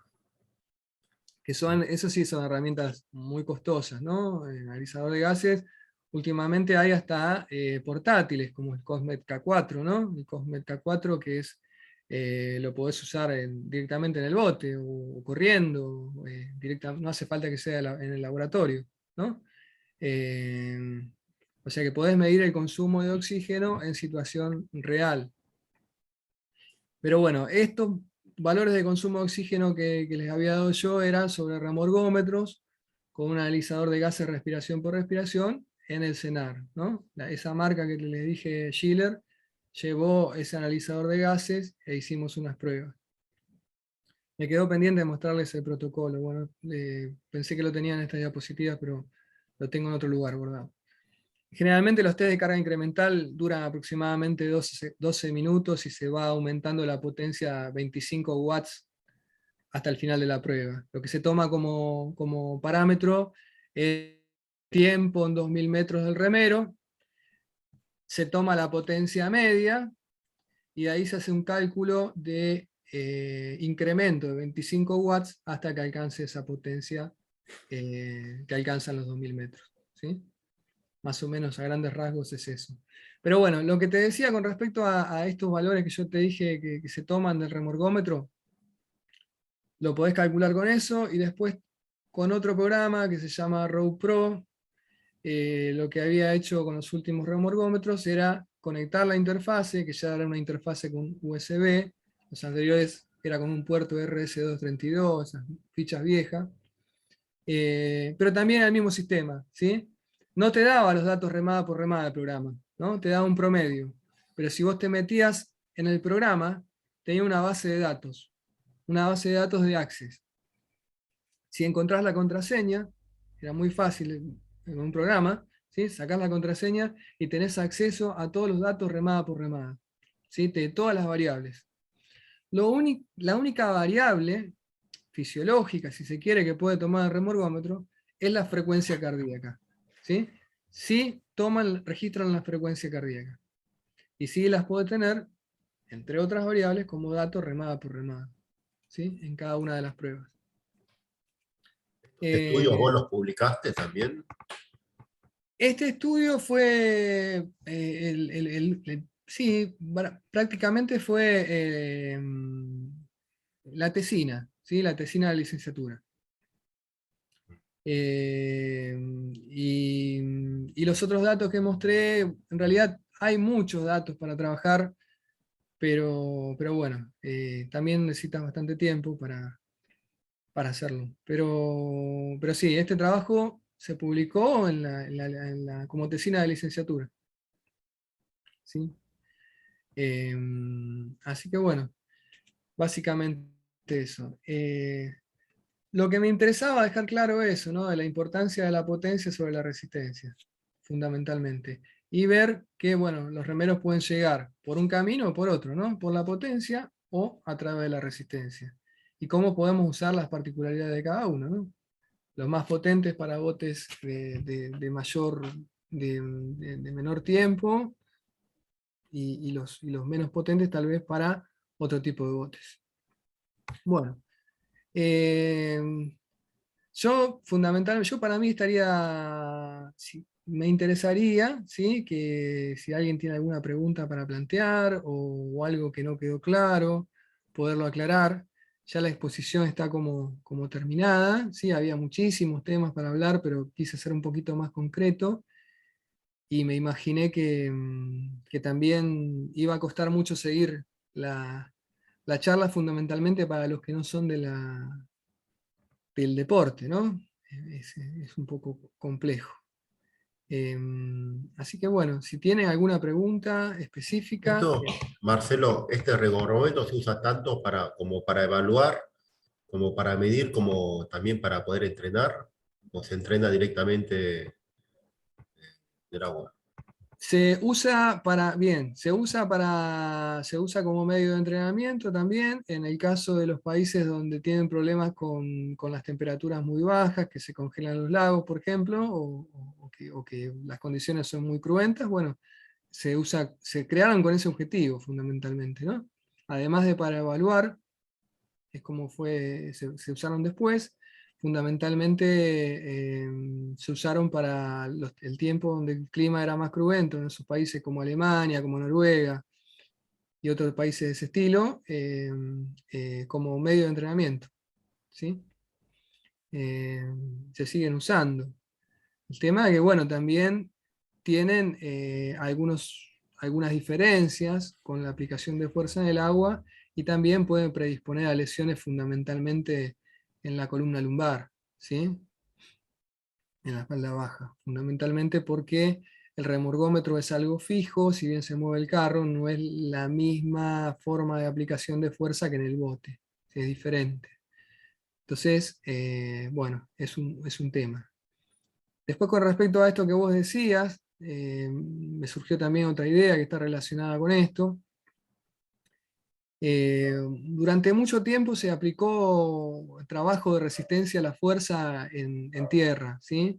Con ejercicios como lo que es el peso muerto, el remo horizontal, la sentadilla, ¿sí?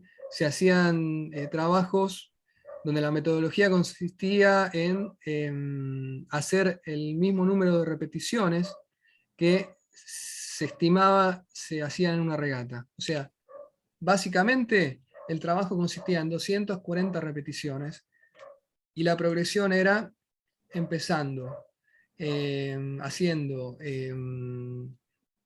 6 series de 40, 4 de 60, 3 de 100, no, perdón, 3 de 80 y 2 de 120.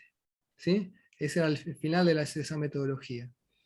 En realidad, cuando vino un alemán del este y le preguntaron sobre ese trabajo de fuerza, resistencia a la fuerza, en el gimnasio, el alemán le preguntó, ¿a ustedes se les congelan los lagos?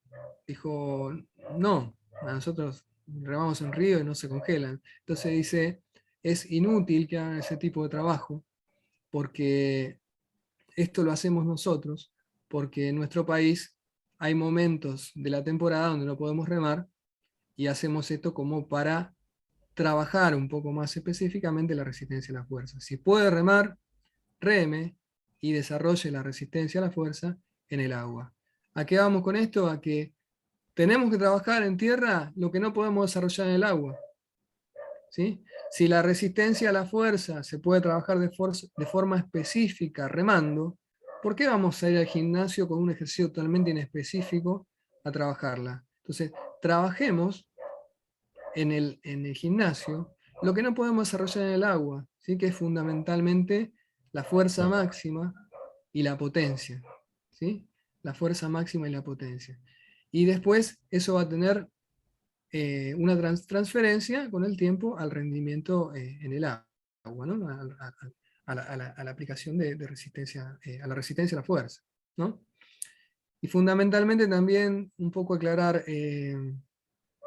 para reforzar esto que dijimos, y el trabajo que les mostré de Secher con respecto a la fuerza específica, y cómo, esperen un segundito, vamos a ver, perdón, a ver si lo volvemos a ver. No puedo ver, acá está. Con respecto a la fuerza específica, que si bien este investigador encontró diferencias en la fuerza expresada en un gesto, donde los valores eran máximos en la aplicación de fuerza durante la propulsión, no encontró correlación con los ejercicios de fuerza realizados en el gimnasio. O sea, lo que decía que después de un óptimo no tenía implicancia en el rendimiento específico, ¿sí? El trabajo en el gimnasio, ¿no? Entonces tenemos que alcanzar, para repetir un poquito lo que dijimos antes, un óptimo, y después llevarlo a transformarlo en una fuerza útil, ¿no? Una fuerza específica. Que esto es lo que vemos en los remeros de alto rendimiento, lo que pasa, ¿no? No aumenta más la fuerza en un momento, no aumenta más, no disminuye más el tiempo en 2000 metros de remorgómetro, no cambian los valores de potencia máxima, se mantienen estables. Lo que cambia en un momento, lo que los hace despegar y de repente llegar a una final olímpica o una final mundial, por lo que hemos observado, es la eficiencia, ¿no? El salto técnico que puedan hacer. Si no hacen ese salto, ya esas medidas, esos indicadores que eran importantes en un principio, dejan de serlo. Es lo que pasa con el consumo máximo de oxígeno, ¿no? Es importante, diferencia niveles de rendimiento, pero una vez alcanzado un óptimo, empiezan a primar o a tener, sí, a tener importancia a otros parámetros, fundamentalmente lo que es la técnica y la eficiencia, ¿sí? Yo puedo tener un alto nivel de consumo de oxígeno, pero si no soy eficiente, si no soy económico, no puedo aprovechar un porcentaje alto de mi máximo consumo de oxígeno, ¿sí? Entonces, llegado a un nivel de rendimiento determinado, que son estos parámetros que yo les fui dando acá anteriormente, ¿no? Por ejemplo, en los ejercicios de fuerza general, acá estos los da McNeely, no son datos propios, en lo que es la potencia máxima, ¿sí? En los valores de potencia en 60 segundos que les mostré yo antes, en los valores en 2000 metros. Llegados a esos valores, ya después el rendimiento depende de otras cosas, ¿sí? Depende de lo específico, ¿no? Depende de lo que van a hacer en el agua, ¿sí?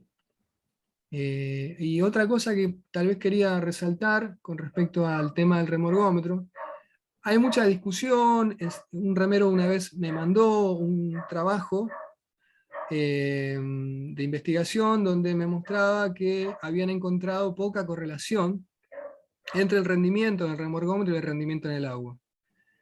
En ese momento me había mandado ese trabajo porque, bueno, había quedado desafectado y bueno, él tenía un rendimiento relativamente pobre. Y bueno, efectivamente en ese trabajo se veía una baja correlación. Pero ¿qué pasaba? La población, el rendimiento de esa población era muy homogéneo, porque el tiempo en 2000 metros estaba entre 6 minutos y 6,5. Entre 6 y 6,5. Entonces, claro que no van a encontrar correlación con el rendimiento en el agua, porque el margen es muy acotado. Ahora, si ponemos un grupo no tan homogéneo, ¿sí? Si ponemos un grupo entre 6,20, 6,15 supongamos, y 6 minutos, sí va a haber correlación de un 50%, como mostramos, entre el rendimiento en remorgómetro y el rendimiento en el agua. No sé si se entiende, si es claro eso. ¿Sí? Si hay un grupo de un rendimiento homogéneo en los 2000 metros, lo que hagan en el agua va a depender de otros factores, ¿sí? Porque ya el presupuesto mínimo para esa prueba ya lo tienen alcanzado, ¿sí? Los que hagan tiempos inferiores seguramente no van a alcanzar esos tiempos en el agua. De hecho, todas las selecciones del mundo fijan parámetros de 2000 metros en remorgómetro para entrar en su selección, ¿sí? Que está aproximadamente a nivel mundial en los 5,48, ¿sí? Entonces sigue siendo una herramienta útil, sigue siendo una herramienta útil. Obviamente va a estar contaminado por otros factores, ¿no? La eficiencia y un montón de cuestiones más. Así que bueno, por mi parte ya estaría finalizada la charla. Espero que, bueno, que les haya sido útil y bueno, y agradecerles ya su participación y que hayan compartido este espacio. ¿Sí? Bueno, Marcelo, muchísimas gracias. Los agradecidos somos nosotros realmente por tu exposición, por la pasión que le pusiste a la misma, que seguramente eso quedó muy claro a través de las pantallas, que fue lo que dijimos, que a veces hay cosas que no es lo mismo si uno lo hace presencialmente, pero creo que la forma en la cual transmitiste todos tus conocimientos sobre la temática, realmente traspasaron la pantalla. Así que agradecerte a vos, agradecerle a los asistentes. Así que bueno, muchísimas gracias a todos y un fuerte abrazo, ¿sí? Que terminen bien el día. Bueno, gracias Javier, un abrazo grande y bueno, buena noche para todos y gracias por la participación. Bueno, Gracias. hasta luego. Chao, Marcelo. Chau, chau. Chau, chau. Hasta luego.